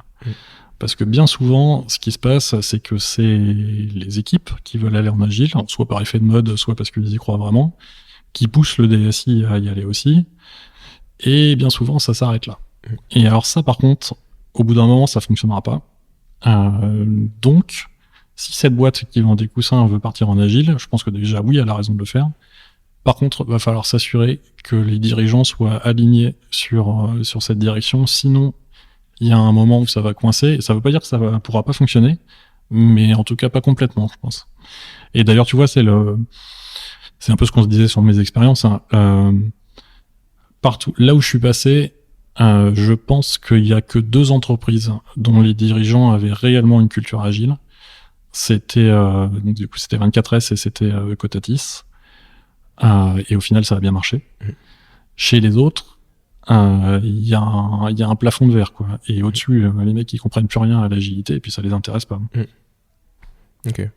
C'est intéressant ce que tu dis parce que pour le coup, on le sait déjà, de toute façon, quand on veut mettre en place quelque chose en termes de changement de mindset dans une entreprise, ça passe par en haut, avant tout pour que ça redescende, entre guillemets. Bah ouais, parce que le truc, c'est que déjà, les DSI aujourd'hui, plus ça va et plus c'est au centre de l'entreprise, notamment avec le digital. Et puis de toute façon, de manière générale, aujourd'hui, il y a peu d'entreprises qui n'ont pas une activité qui est essentiellement basée sur l'informatique. Donc c'est difficile d'avoir un dirigeant qui comprend pas la méthode et qui veut pas y aller, et d'avoir à côté des équipes qui sont en agile, tu vois. Enfin, il y a un moment, ça fonctionne pas. Et je le vois bien chez Alliance en ce moment, parce qu'on a une direction qui comprend pas, je pense, ce que c'est que la méthode. Et du coup, ils prennent des décisions qui sont anti-agiles. Mais par contre, ils savent que c'est dans l'air du temps, ils savent que c'est ce qu'il faut faire parce que ils l'ont lu, je sais pas dans quel journal. Donc les mecs, d'un côté, ils vont te dire, vous devez faire telle et telle chose, et je pense notamment à la gestion budgétaire. Ils vont te dire ça, et puis de l'autre côté, ils vont te dire, faut que tu sois agile. Sauf qu'en fait, les 2 trucs qu'ils te demandent, c'est des injonctions contradictoires. Les mecs dans les équipes, ils s'arrachent les cheveux, hein, parce que ça peut pas marcher, quoi. Et c'est pour ça qu'il faut arriver à convaincre les dirigeants. Je pense que c'est très important. Et donc, dans ta boîte qui fait des coussins, là, faut être sûr que les dirigeants sont d'accord pour aller dans cette direction-là. Mais si c'est une PME, ton entreprise, ça sera plus facile de convaincre les dirigeants que si c'est une multinationale, je pense. Tout à fait. Qu'est-ce qui te provoque de plaisir dans ce que tu fais?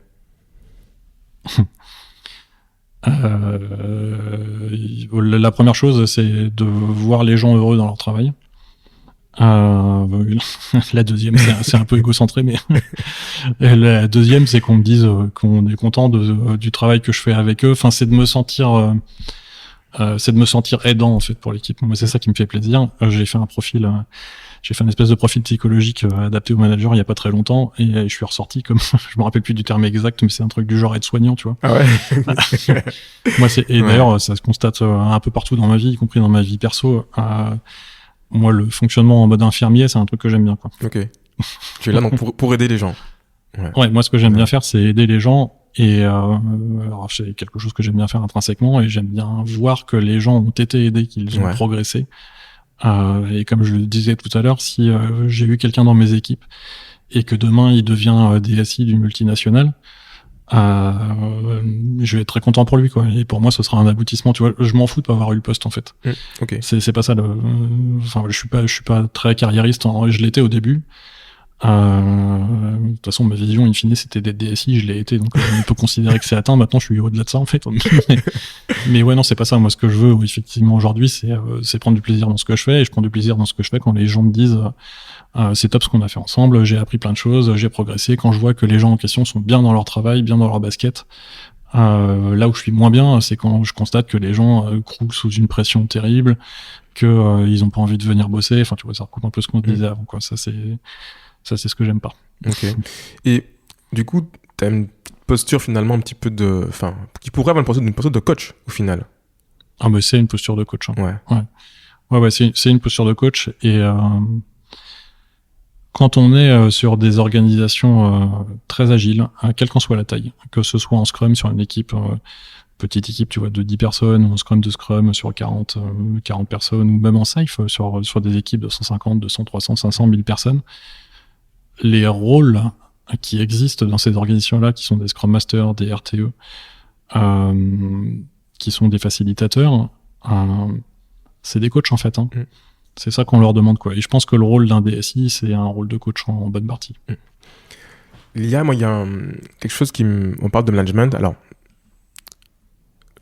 manager des développeurs, qui est une race particulière, c'est un type de management qui est différent de manager d'autres personnes ou pas? Je suis pas sûr. Je pense que non, je pense pas. Je pense que toutes les postures sont un peu les mêmes, quelle que soit la population. Il y a par contre un truc qui va changer quand même. C'est tu peux pas arriver et aller manager une équipe technique sans rien comprendre à ce que les mecs te racontent. Ça c'est pas possible, je pense. Et c'est vrai dans tous les métiers pour le coup. Donc je pense que la seule différence, mais je sais pas si c'est vraiment une différence, tu vois, si demain tu vas manager, j'en sais rien moi, des mecs qui fabriquent des chaussures, si tu connais rien à la fabrication de chaussures, je suis pas sûr que ce soit beaucoup mieux, quoi. Il y a un moment, ouais, mais au-delà de passer pour un guignol, pour que tu sois efficace et que tu prennes des décisions pertinentes, il faut quand même que tu comprennes un minimum ce que les gens te disent, quoi. Tu vois, quand je suis passé dans ces différentes entreprises, et je le disais tout à l'heure, on attend d'un manager qui prenne des décisions. Alors, ces décisions, pour être bien prises, il faut qu'elles soient éclairées par les équipes. Mais quand tu te fais éclairer une décision par une équipe de dev, ils vont parler de dev, quoi. Et donc, faut qu'ils comprennent, sinon ça marche pas. Ok. Ça, c'est clair. Comment tu fais pour te tenir à jour? Tu as des routines particulières? Est-ce que tu suis des personnes? Tu écoutes des podcasts? Et globalement, qu'est-ce qui t'inspire ou qui t'inspire? Aujourd'hui, alors oui, enfin, je vais commencer par répondre à ta question quand même. Alors je suis pas mal d'actualités diverses et variées. Il y a les réseaux sociaux, notamment beaucoup sur Twitter, et je suis certaines personnes. En ce moment, c'est très orienté, je le disais tout à l'heure, sur tout ce qui est nouvelles méthodes de management. Okay. Et je suis aussi un certain nombre de chaînes YouTube que je regarde très très régulièrement. Il me semble qu'il a écrit un ouvrage, La Loup. Tu l'as déjà lu ou pas encore? Alors je l'ai acheté, ouais. Je l'ai pas encore lu parce que pour l'instant je suis sur un autre livre qui est orienté plutôt sur le développement personnel et sur la productivité personnelle. Okay. Donc je vais finir ce livre-là et après je lirai le livre de La Loup. Ok, top. Tu es à la tête donc... Ah non, j'ai une autre question avant ça. Alors, pour ceux qui nous écoutent, Olivier, il faut savoir, c'est un geek, tout comme moi, mais c'est un vrai geek plus que moi. Comment envisages-tu le développement informatique dans le futur, ou la SI dans le futur, avec toutes les nouvelles technologies? On a vu les nouveaux MacBook qui surperforment, il y a avec de l'IA qui va coder. C'est quoi ta vision par rapport à ça? Je sais pas, c'est un peu difficile à dire. Je suis pas, enfin, je veux dire, les technologies vont évoluer, bien sûr. Je suis pas convaincu que, en tout cas, à court moyen terme, qu'il va y avoir un changement profond dans le métier du développement. Je pense qu'on en aura toujours besoin, et d'ailleurs on le voit bien, on en a de plus en plus besoin en réalité. Est-ce qu'un jour ça va être remplacé par de l'IA ou autre? Honnêtement, je vais pas me positionner sur le sujet parce que j'en ai pas la moindre idée. Je pense plutôt que ce qui va changer, c'est la façon de travailler. C'est ce qu'on recherche dans une entreprise, et je pense justement que tout ce que je disais tout à l'heure sur les entreprises en cycle en V, ça va s'éteindre parce qu'en fait les gens voudront plus y aller. Et c'est d'autant plus vrai qu'aujourd'hui on n'a pas assez de développeurs, ou quel que soit le rôle d'ailleurs dans l'informatique, on n'en a pas assez sur le marché versus ce qu'on cherche. Donc c'est des gens qui sont en position de force depuis longtemps, et c'est eux qui vont transformer le marché. Tu vois, aujourd'hui, j'essaie de faire du recrutement aussi bien pour mes entreprises que pour mes missions. Plus ça va, plus on voit des devs et des DevOps qui te disent moi je pars m'installer dans le sud de la France ou n'importe où dans 6 mois, vous vous débrouillez comme vous voulez, mais c'est full télétravail, sinon je viens pas, quoi. Ouais. Donc je pense que c'est plutôt ce genre de choses qui vont changer. Je pense aussi que les gens ils vont de plus en plus chercher du sens justement dans leur métier. Ce qu'ils font, ouais. Et à leur vie aussi. Ouais, mais tout va ensemble en fait. Et à leur vie, mais t'as raison. Ils sont tellement en position de force qu'au bout d'un moment, les boîtes n'auront pas d'autre choix que de changer, quoi. Alors c'est pas encore rentré dans les esprits, assez loin de là. Surtout en France. Ouais. Mais je pense que c'est ça qui va venir surtout. Ok. Donc ça va plus être un changement d'organisation, de management finalement, d'organisation finalement. Dans une entreprise. Ouais, ça va être plus un changement d'organisation. Et après, le rôle du DSI, lui, va sûrement changer un peu quand même. Ouais. Mais sur le reste, pas tant que ça. C'est plutôt l'organisation. Ouais. Alors justement, faut tout de suite apporter là-dessus. Comment manager, comment faire une transition avec des équipes qui sont distribuées, qui sont en remote potentiellement demain? Comment créer cette dynamique d'équipe? Bah, c'est plus difficile, hein. Parce qu'on le disait tout à l'heure, ça passe entre autres par la machine à café, par les pots et compagnie, et ça tu le fais pas avec des équipes qui sont full distribuées. Maintenant, ça peut se créer quand même. Et les méthodes agiles le permettent. Encore une fois, enfin, tu vois, quand tu bosses en Scrum, t'as des délits tous les jours avec les gens, donc ça permet quand même de maintenir un lien. Cela étant, tu vas pas créer cette relation un peu amicale dont on parlait tout à l'heure. Et ça, par contre, je pense que c'est un manque quand t'as des équipes qui sont vraiment full distribuées. Enfin, je reste convaincu que c'est important de se rencontrer à un moment. Peut-être pas tous les jours, mais c'est important de se rencontrer. Et donc des gens qui veulent faire presque du full télétravail, mais qui sont prêts à venir de temps en temps pour des événements particuliers. Tu vois, ça, je pense que c'est la bonne approche. Des gens qui veulent vraiment du full télétravail, je trouve ça dangereux. Déjà, je trouve ça dangereux pour eux parce que ça coupe le lien social avec l'entreprise. Et puis c'est peut-être dangereux pour l'entreprise aussi parce qu'elle se retrouve avec plein de personnes réparties, mais il n'y a pas cette fusion des esprits, si tu veux, quoi. Et donc je pense que même si le télétravail c'est très bien, puis alors j'en suis le premier défenseur, je pense quand même que c'est bien de se voir de temps en temps. Ouais. Moi, ce que je fais dans ma boîte, c'est qu'une fois par trimestre, on se prend justement 1 ou 2 jours tous ensemble, pour le coup, ouais. Et mais je pense que c'est important de le faire. Et tu vois, sur des entreprises qui travaillent en safe, par exemple, en safe, t'as un événement qui se fait tous les 3 mois, qui est le PI planning.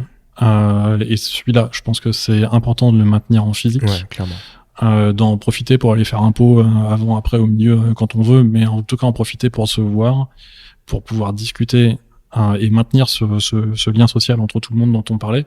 Après, sur le reste, toutes les autres cérémonies qu'on trouve dans cette méthode-là ou dans Scrum, ça peut se faire à distance, mais il y a un moment, faut reconstruire le lien entre les gens. Ok. Alors, tu l'as sûrement déjà un petit peu dit, mais quelles sont les qualités pour être un bon, DSI certes, mais un bon manager en fait, en final? Je sais pas s'il y a une bonne réponse à ça en fait. Je sais pas s'il y a une bonne réponse parce que tu vois, pour être un bon DSI, je vais commencer par ton premier morceau de question. À mon avis, ça dépend quand même beaucoup de ton environnement. Et je n'exclus pas que ce soit utile d'avoir quelqu'un qui soit en commande et contrôle avec une forte poigne à certains moments. Même si ça m'arrache un peu de dire un truc comme ça. Moi, je pense in fine qu'un bon DSI, c'est d'abord quelqu'un qui va avoir une vision de là où part l'informatique. Tu vois, les mouvements vers le cloud, vers l'intelligence artificielle. Après, il faut voir ce qui s'adapte en fonction du métier de l'entreprise, mais faut quand même avoir ce type de vision, je pense, parce que si tu prends ces trains-là avec 5 ans de retard, ça va vite devenir compliqué concurrentiellement pour l'entreprise. Donc, faut avoir cette vision-là. Faut avoir une capacité à créer une dynamique d'équipe, encore une fois. Et il faut aussi avoir une certaine ouverture d'esprit, aussi bien sur les nouvelles méthodes, pour accepter d'y aller, mais faut aussi comprendre que les autres gens avec qui on discute, et c'est vrai aussi bien dans les équipes qu'avec les dirigeants, eux, ils ont des référentiels qui sont pas les mêmes, parce qu'ils ont pas fait les mêmes études, ils sont pas passés par les mêmes entreprises, ils ont vu d'autres choses. Et donc, ces gens-là, ils vont avoir des freins, faut arriver à les comprendre pour leur expliquer de la bonne manière. Parce que si on n'arrive pas à les convaincre, c'est ce qu'on disait tout à l'heure, pour une transformation, ou s'ils sont faussement convaincus, parce que ça arrive aussi, ça va se retourner contre le DSI à un moment ou à un autre. Okay. Et pour le management, c'est un peu pareil. Sauf que là, par contre, je pense que la partie servant leadership, elle est vraiment cruciale. Tu peux être un manager à la dure, mais je pense que ça durera jamais.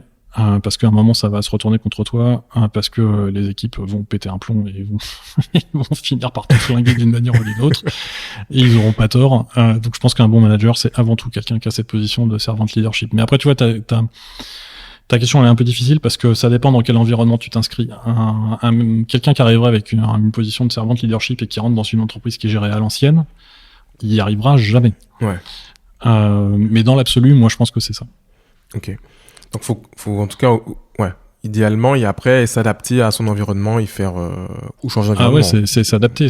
Faut s'adapter tout le temps. Enfin, tu fais que ça en fait quand t'es manager, parce que t'es là pour gérer les équipes, pour gérer leur bien-être. Il y a toujours des choses qui se passent d'une manière ou d'une autre. T'as quand même des merdes qui arrivent toute la journée, donc faut savoir les gérer sans perdre son sang-froid déjà. Ouais.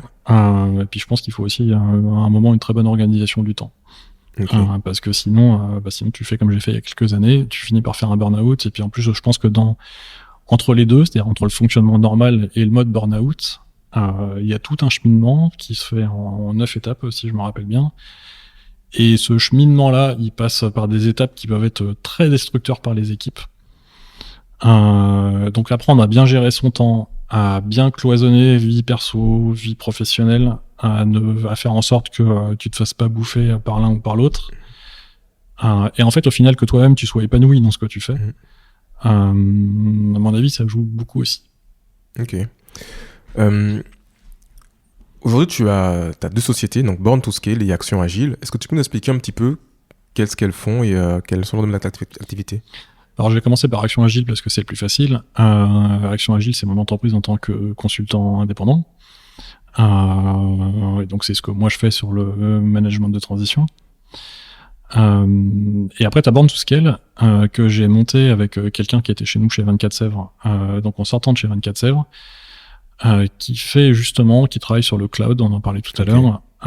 Et ce qu'on fait chez 24 Sèvres, c'est qu'on cherche à aider nos clients à aller vers le cloud de manière efficace, parce que tout comme dans l'agilité, tu peux y aller par plein de voies différentes. Ça peut être extrêmement long, ça peut créer un échec. Comme pour l'agilité aussi, on a une certaine tendance à croire que aller sur le cloud, c'est facile, que tu vas faire beaucoup d'économies à la fin. C'est pas le cas.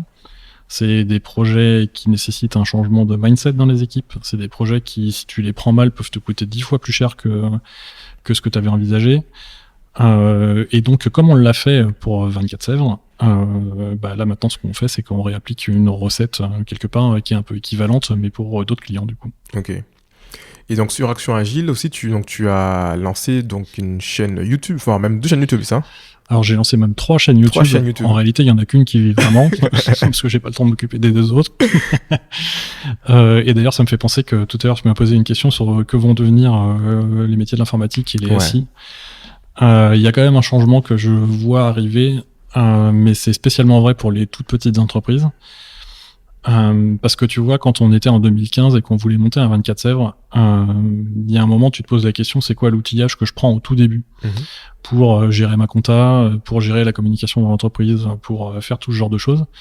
Et en fait, très vite, t'es face à plein d'outils, et puis les outils, il faut les interconnecter, donc il faut prendre des équipes de dev qui vont s'occuper de ça, machin. Et pour une petite boîte, c'est compliqué, quoi. il y a quelque chose qui existe depuis maintenant quelques années qui s'appelle le no-code. C'est-à-dire que tu as tout un tas d'outils, t'as quelques outils qui existent sur le marché et qui te permettent de commencer à structurer des données un peu comme tu veux. Et c'est le cas, c'est ce dont je parle sur la chaîne YouTube qui est en vie. La scène active pour le moment. Ouais. Et donc tu peux commencer à te créer un système dans lequel tu vas faire rentrer plein d'informations. Et alors ça résout pas un problème, c'est l'interconnectivité entre les différents outils, parce que mine de rien, tu vas continuer à avoir besoin d'un calendrier, d'un soft pour faire ta compta, de trucs comme ça. Mais à côté de ça, tu as aussi plein de logiciels d'automatisation qui aujourd'hui commencent à devenir très performants, notamment grâce au fait que la plupart des applications ont des API aujourd'hui. Et je pense quand même que dans quelques années, quand tu seras une petite boîte, tu pourras peut-être construire ton système d'information sur la base de ces outils en no-code et des softs d'automatisation qui sont à côté. Et que du coup, tu n'auras pas forcément besoin d'avoir une équipe de 10 devs pour monter un système d'information d'une entreprise qui est toute petite, quoi. Ok. Mais ça, c'est pour les petites entreprises. Ouais. D'accord. Et donc, du coup, sur Action Agile, donc tu as ta chaîne, donc c'est pourquoi ta chaîne, en fait? Alors, mes chaînes, elles parlent d'une application qui s'appelle Notion, qui fait du no-code, justement, parce que Notion, c'est une application que j'ai découvert il y a quelques années maintenant, et puis je me suis rendu compte que en France, c'était en train d'arriver depuis 1 an à peu près, et c'est en train d'arriver assez fort d'ailleurs. Sauf qu'il y a aucun contenu en France qui existe pour expliquer comment fonctionne Notion, qu'est-ce qu'on peut en faire, donner des exemples concrets d'une comptabilité qui serait gérée dans Notion, ou de comment remplacer un Confluence, ou de comment gérer, j'en sais rien, un backlog, un sprint, tout ça dans Notion, tu vois, ça n'existe pas en France. Et donc je me suis dit, entre deux missions, parce que j'avais rien à faire, je me suis dit, tiens, je vais faire des vidéos YouTube et je vais commencer à expliquer ce que moi je fais, parce que ça fait un moment que je l'utilise. Et en fait, ça marche plutôt bien, et il y a un public. Et donc cette chaîne-là a fait ça, elle explique comment fonctionne Notion. Alors j'essaye d'aller un peu plus loin que ça. Les logiciels d'automatisation dont je parlais tout à l'heure, je commence à en parler. Et puis là, dans les semaines qui viennent, je vais commencer à faire des séries aussi sur la productivité individuelle. Parce que je vois trop en fait de gens qui sont débordés, qui, comme ils sont débordés, gèrent mal leur activité. Comme ils gèrent mal leur activité, ils sont encore plus débordés. Ça les met rapidement dans une situation un peu agressive vis-à-vis du reste du monde. C'est des gens qui sont malheureux au fond d'eux parce que ça rend malheureux en fait d'être comme ça. Mais tout ça, c'est le chemin qui mène au burn-out en fait. Et je lisais un article sur LinkedIn hier d'ailleurs qui disait que le nombre de burn-out était en augmentation en France. Et donc je pense que je vais lancer une série autour de ça, là, de la productivité personnelle, parce que je pense qu'il y a des règles assez simples à appliquer, qui permettent d'être réellement efficaces. Et alors ça c'est très français, mais on a une certaine tendance à penser que si dans une journée on travaille 12 heures, c'est génial parce qu'on a fait plein de trucs. Moi je suis convaincu de quelque chose, et c'est Revue du Commerce qui m'a appris ça, c'est que quand on est dans le mode que je viens de décrire, en 12 heures en réalité tu fais rien, parce que t'es complètement dispersé et que ta productivité sur tes 12 heures de travail elle est nulle. Et je pense que tu peux faire le même travail en 4 heures si t'es bien organisé, et si tu prends les choses avec calme. Et alors moi du coup ça a été un cheminement qui était un peu long pour tout ça, mais je l'ai appris grâce à Revue du Commerce. Mais ça a changé ma vie. Et je pense qu'aujourd'hui dans une journée je fais 4 fois plus de travail que ce que je faisais il y a encore 5-6 ans. Et pour autant je suis pas non plus un acharné de travail. Enfin tu vois, je sais pas combien je fais par semaine, mais je dois faire quelque chose entre 40 et 45 heures. Par contre, la quantité de travaux que j'abats dans ces heures-là est beaucoup plus importante. Et malheureusement, en France, aujourd'hui, on a une certaine tendance à penser que c'est que le volume qui compte. Que si tu veux travailler mieux, faut faire plus d'heures. Alors ça, j'y crois pas du tout. Il y en a un qui a dit ça, là. Alors ça, je suis complètement convaincu du contraire. Je pense qu'il y a beaucoup de moyens de produire beaucoup plus dans le même nombre d'heures. Et ce qui fait qu'au final... psychologiquement, en tout cas, tu restes dans une situation saine. Et c'est important, je pense. Est-ce que l'agilité, elle a changé, en fait, ton quotidien de façon personnelle aussi? Le mindset agile? Oui, parce qu'elle m'a fait sortir du command and control, en général. Tu vois, quand je suis arrivé chez Revue du Commerce, je savais que j'étais en train de prendre un projet qui était très gros par rapport à ce que j'avais fait avant. Et j'étais dans ce mode-là à me dire, ok, si je veux que ça marche, la seule chose à faire, c'est de tout contrôler, quoi. Et t'assurer que tout va bien. Alors, tu commences à faire des diagrammes de Gantt et tout avec MS Project, tu descends à la tâche, machin. Ok, c'est génial, t'as 3000 tâches dans ton MS Project, t'es super content, sauf qu'après, comment tu fais pour suivre 3000 tâches? Enfin, je veux dire, c'est impossible, en fait. Et du coup, c'est ridicule, en fait, comme exercice. Et donc, et le fait que ça marche pas, le fait que ça foute le bazar dans ma vie perso et tout, ça a fini de m'apprendre que c'était pas ça qu'il fallait faire, quoi. Et du coup, ça m'a appris à lâcher le contrôle, ouais. Ça m'a appris à lâcher le contrôle, et d'abord dans ma vie pro, ensuite dans ma vie perso. Et donc oui, aujourd'hui, déjà, je pense que je fais plus confiance aux gens. Et j'accepte aussi que tout soit pas fait comme j'aimerais que ce soit fait, parce que j'ai pas la science infuse, en fait. Et que c'est pas parce que, tu vois, sur n'importe quoi, je me dis, s'il y a quelque chose à faire, faut le faire de telle manière. Ouais, mais en fait, il y a peut-être 10 autres manières à côté et qui marchent aussi, au final. Et il faut laisser sa chance, tu vois. Et donc voilà, j'ai appris à faire confiance à l'intelligence des autres, en réalité. Ok. Et de pas aussi forcément chercher la chose parfaite tout de suite. Oui, t'as raison, en fait. Pour moi, c'est tellement, comment dire? Là, c'est tellement ancré en toi maintenant que c'est normal. C'est tellement la base des méthodes agiles que ça va sans dire, mais en soi, t'as raison. Et j'aurais sûrement dû le dire, d'ailleurs. Quand t'es dans une gestion de projet standard, ce que tu fais, c'est que tu commences par décrire ton produit, aussi bien fonctionnellement que techniquement. Donc tu vas arriver, quand tu as un gros truc à fabriquer, tu vas dire, voilà, ce que je veux dans 4 ans, c'est tel truc. Et puis alors, tu vas le détailler parfaitement, machin, ça va être magnifique. Dans les slides que tu vas faire, putain, ça va être beau. Sauf que ce que tu apprends, n'importe qui a fait de la gestion de projet le sait, ça ne se passera jamais comme ça, effectivement, et pour plein de raisons. Parce que tu as un concurrent qui est arrivé et qui a fait un truc différent, et que donc tu dois t'adapter. Pour toutes les raisons du monde, en fait, tu vas changer ça, mais ça peut être aussi parce que tes clients, en fait, ils aiment pas ce que t'as fait. Et si tu restes sur cet acquis, c'est mort, quoi. Je reprends l'exemple qui m'avait un peu interpellé. En fait, c'est, je sais plus quelle entreprise, c'est Aldera, je sais plus, qui avait donc créé donc cette marketplace pour les commerçants donc de Quartz, mais sans leur demander leur avance, ils en voulaient, en fait. Ouais, c'était Altaria. Ouais. Et oui, non, effectivement, ils ont demandé à personne. Mais tu vois, on est exactement dans l'exemple d'une décision qui part d'en haut, sans impliquer qui que ce soit, ni ses clients, ni ses équipes, parce que je suis persuadé que dans les équipes, il y a beaucoup de gens qui savaient que ça marcherait pas, en fait. Mais non, la direction, elle est partie d'en haut. Écoute, ils y ont laissé plusieurs dizaines de millions d'euros, enfin, j'ai envie de dire, j'espère qu'ils ont appris depuis. Mais oui, ça peut pas être comme ça. Il faut, si tu veux avoir un produit qui fonctionne, ça peut pas être la vision d'une seule personne, quoi. Il faut absolument que t'aies le retour de tes clients, parce que c'est quand même la base. Il faut que ce retour-là, tu puisses le prendre le plus vite possible. Et puis, dans tes équipes, t'as aussi des gens qui sont capables de penser, et donc, il faut prendre en compte leur avis, quoi. Ouais. La confiance est vachement importante, comme tu disais tout à l'heure. La confiance, c'est important, et puis, tous les gens qui sont présents dans ta boîte, t'as intérêt à penser qu'ils sont intelligents, parce que sinon, je sais pas pourquoi t'as monté cette boîte. Et donc, oui, faut leur faire confiance. Enfin, ils connaissent leur métier, quoi. Mais pour ça, faut accepter que les gens ont des idées différentes, qui vont venir te challenger, peut-être qu'ils vont venir te dire, ouais, tu voulais qu'on fasse ça, mais c'est pas forcément une bonne idée. Ouais, tout ça, faut l'accepter. Et c'est spécialement vrai sur les dirigeants. Plus tu montes dans la hiérarchie, plus ton ego grossit avec ton poste, et moins t'acceptes ce genre de remarques.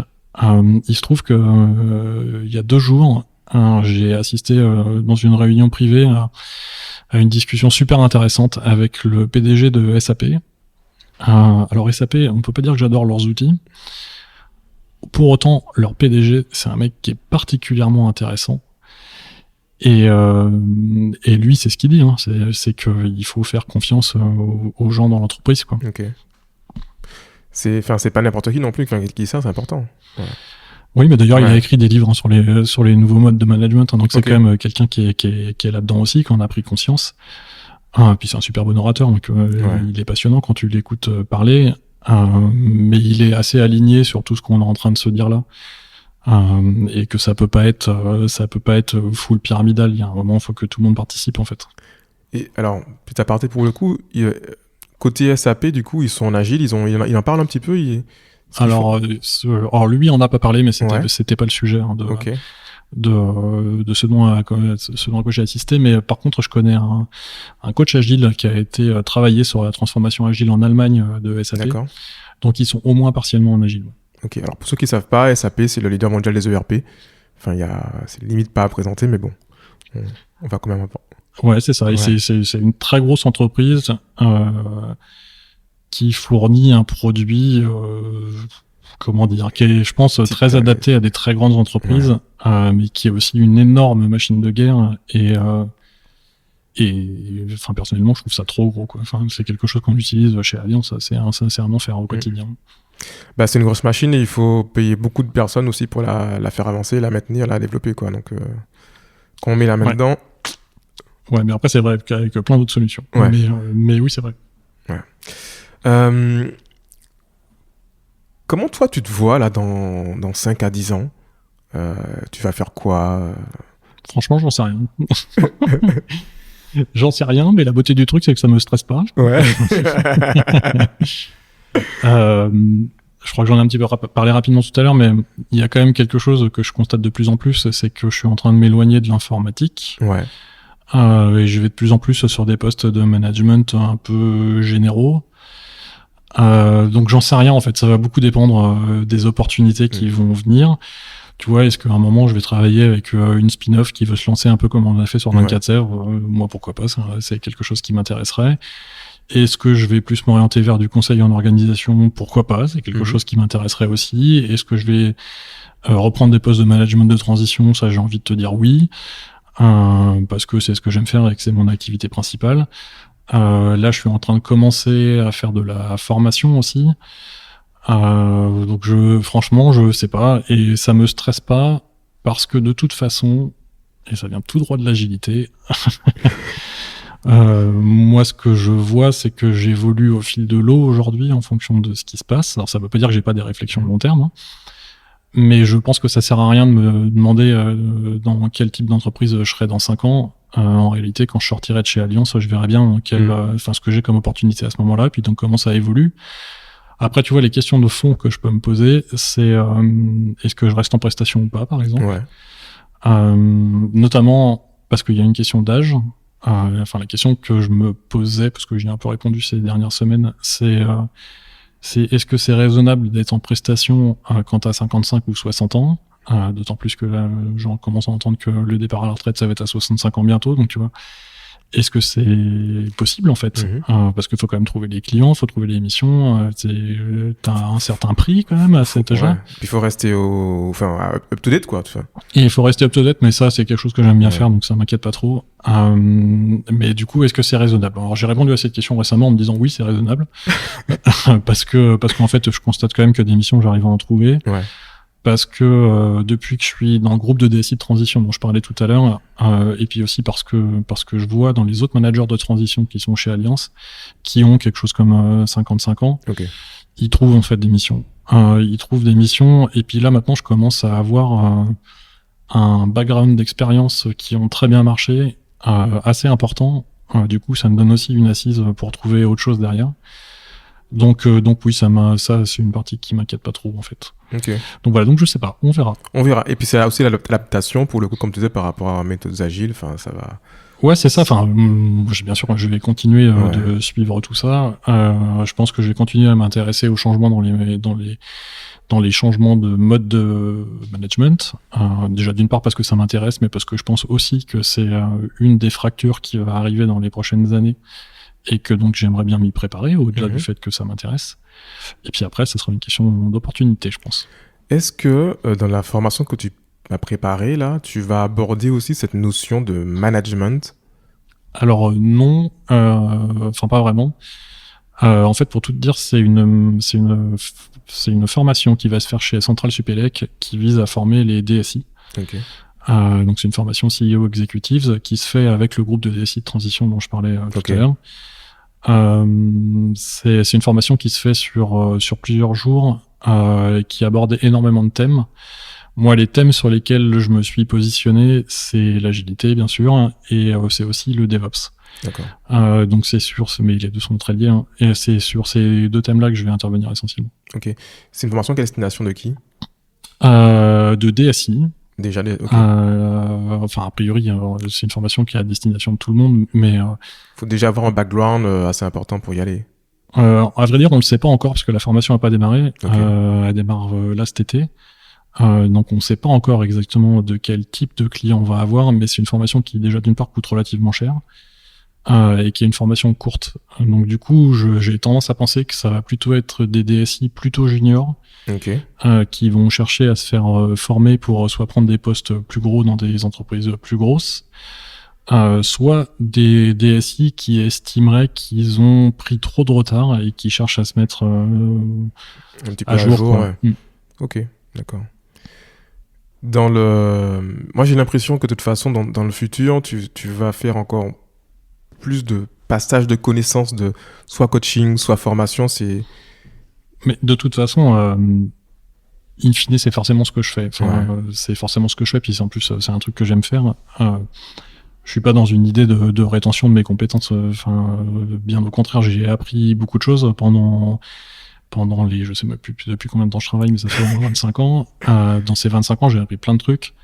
Aussi bien sur comment gérer sa productivité personnelle, j'en parlais tout à l'heure, que comment être un bon manager, que comment gérer une DSI. Donc oui, moi ce que je veux, c'est transmettre ça aux autres, oui, bien sûr. Ok.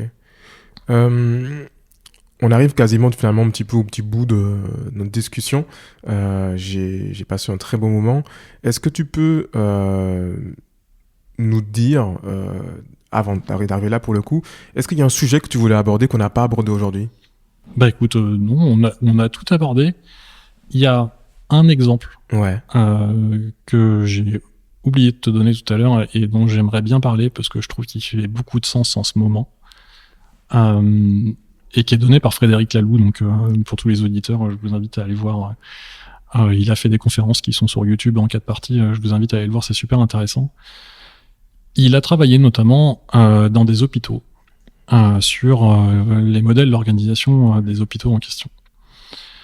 Et en fait, on se rend compte que dans ces structures hospitalières, moi c'était un peu une découverte, t'as un certain nombre de managers qui sont arrivés, enfin tu vois, managers à l'ancienne, type manager, je vais peut-être pas citer les boîtes, ça serait pas bien, mais enfin les managers que j'aime pas, quoi. Comment le contrôle et compagnie. Ouais, c'est un peu ça, et qui sont arrivés dans ces entreprises-là, et puis ils ont commencé à regarder, enfin dans ces hôpitaux, ils ont commencé à regarder comment travaillaient les infirmières, et puis ils se sont dit, ok, c'est bien, mais on va commencer à calculer des KPI sur ce que font les infirmières. Donc ils ont commencé à regarder le temps que chaque infirmière passait avec chaque patient, puis ils se sont rendus compte que c'était très divers en fait, que sur un patient tu pouvais y passer 5 minutes et puis sur un autre tu pouvais y passer 1 heure. Les dirigeants de ces hôpitaux, en bons managers, qui ont bien suivi leur cours à l'école, qu'est-ce qu'ils ont fait? Ils ont dit bah non, c'est pas normal, donc c'est pas normal, donc ça il faut le normer. Et donc ils ont commencé à demander aux infirmières à passer un temps égal sur chacun des clients. Et puis après, comme ça suffisait pas, ils sont descendus au geste. C'est-à-dire qu'aujourd'hui, dans les hôpitaux, et ça c'est un truc que j'ai découvert aussi, les infirmières, on leur dit quand tu dois faire une piqûre, c'est 3 minutes. Quand tu dois faire un tel truc, c'est 5 minutes. Quand tu dois faire telle autre chose, c'est 10 minutes. Et en fait, c'est ça leur métier aujourd'hui. C'est de vérifier qu'elle passe bien 3 minutes à faire une piqûre. Alors, ça a plusieurs impacts. Le premier, c'est qu'il n'y a plus de relations humaines. Et le deuxième, et c'est surtout là-dessus que je voulais revenir, parce qu'on en a un petit peu parlé tout à l'heure, mais du coup c'est pas vrai que dans l'informatique, c'est que je ne vois pas comment ces gens peuvent comprendre le sens de leur métier, en particulier dans un métier qui est aussi humain. Tu vois, quand tu veux devenir infirmière, a priori tu le fais pour aider les gens. Quand on vient t'expliquer que tu dois faire 50 piqûres dans la journée à 3 minutes chacune, plus tel autres actes à X minutes, ton métier n'a plus de sens en fait. T'es revenu exactement sur une chaîne de production d'usine comme on faisait il y a des décennies. Et ces gens-là perdent complètement le sens de leur métier et en plus ça marche pas quoi. Enfin je veux dire les hôpitaux aujourd'hui c'est une catastrophe leur mode d'organisation. Et justement l'entreprise de 10 000 personnes aux Pays-Bas dont je parlais aussi, c'est un groupement d'infirmières. Okay. Et ce groupement d'infirmières travaille sans chef. Et cette entreprise fonctionne très bien. Et d'ailleurs, j'ai cru comprendre il y a pas longtemps qu'ils étaient en train de commencer à ouvrir des modèles équivalents en France. D'accord. Et tu vois, je trouve qu'on est exactement dans l'exemple d'un métier qui, à cause du management, à cause de ce qu'on apprend à l'école, a fait perdre son sens aux équipes. Et par contre, je suis très content de voir que ces équipes se sont rebellées et qu'aujourd'hui, a créé des entreprises avec des modes de travail qui sont complètement différents et sur lesquels t'as pas un chef tout en haut qui prend des décisions et qui au final comprend rien à ce qui se passe dans les équipes, quoi. Ok. Donc ouais, ça c'était l'exemple que je voulais te donner parce que je trouve que ça s'est beaucoup vu pendant la crise sanitaire, tout ce qu'on est en train de se dire là. En plus, on est en pleine période d'élection présidentielle, donc on en parle. Mais il y a, je trouve que en France, mais c'est vrai dans tous les pays, il y a un gros souci sur les managers. La formation, elle est clairement pas bonne. Je pense qu'il y a plein de choses à changer pour qu'on puisse rendre les gens heureux, en fait. Ben, je pense que c'est encore plus avec les crises qu'on est en train de vivre aujourd'hui. Les gens, ils mettent ça au premier plan maintenant. Ils veulent avant tout être heureux, avant tout kiffer la life, comme on dit, et avant de souffrir, quoi. Oui, c'est vrai. La question que je me pose, c'est que c'est vrai dans nos métiers. Tu vois, dans l'informatique, c'est des questions qu'on se pose. On en a parlé aussi. Les gens mettent la pression sur les employeurs. Mais c'est vrai parce qu'on a la main, quoi. Ouais. Je suis pas sûr. On a le choix. Ouais, oui, on a le choix et on peut mettre la pression parce qu'un développeur aujourd'hui, on l'appelle 10 fois par jour pour trouver un job. Donc il a pas trop de problème à mettre la pression sur les employeurs pour obtenir ce qu'il veut. Dans les hôpitaux, je suis pas sûr que ce soit la même. Pourtant, on manque d'infirmières et compagnie. Ouais. Mais je crois pas que ce soit pareil. Et alors, j'ai pas la réponse, je sais pas pourquoi, mais en tout cas, je constate que c'est pas la même, quoi. Et donc oui, il y a beaucoup de changements à faire, je pense, dans tout ça. Et ça commence par la formation des gens. Ouais. Ok, intéressant. Je vais aller et je mettrai la vidéo, de toute façon, les liens de les vidéos de Frédéric Laloux dans le podcast. Top. Où est-ce qu'on peut te trouver, déjà toi Olivier Conque, ou même pour tes chaînes YouTube, si on veut te contacter, si on veut te accompagner sur Notion, où on peut te trouver? Alors j'ai un site web qui est www.action-agile.fr ou .com.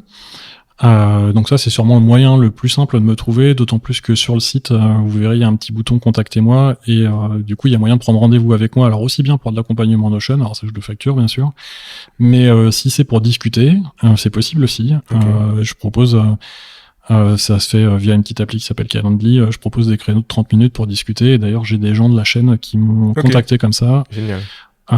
Et ça m'a fait faire des super belles rencontres. Tu vois, je le disais tout à l'heure, celui qui m'a fait découvrir Frédéric Laloux, c'est comme ça que qui m'a contacté. Il est venu sur mon site, il a pris rendez-vous, on a parlé, il a pris un créneau d'une demi-heure, on a parlé 1h30 de sujets de management et autres. C'est un profil qui n'a rien à voir avec le mien, mais que je trouve très intéressant. Et voilà, on a discuté. C'est quoi son background à lui à la base? Alors lui, c'est un commercial au départ. D'accord. Et puis là, il est en train de monter une boîte. Il est à Genève, en Suisse. Il est en train de monter une boîte. Je pense qu'il n'est pas encore hyper décidé sur ce qu'il va faire, mais il aimerait bien pouvoir apporter le no-code dont on a parlé, les automatisations et les nouvelles méthodes de management à des entreprises en Suisse. Okay.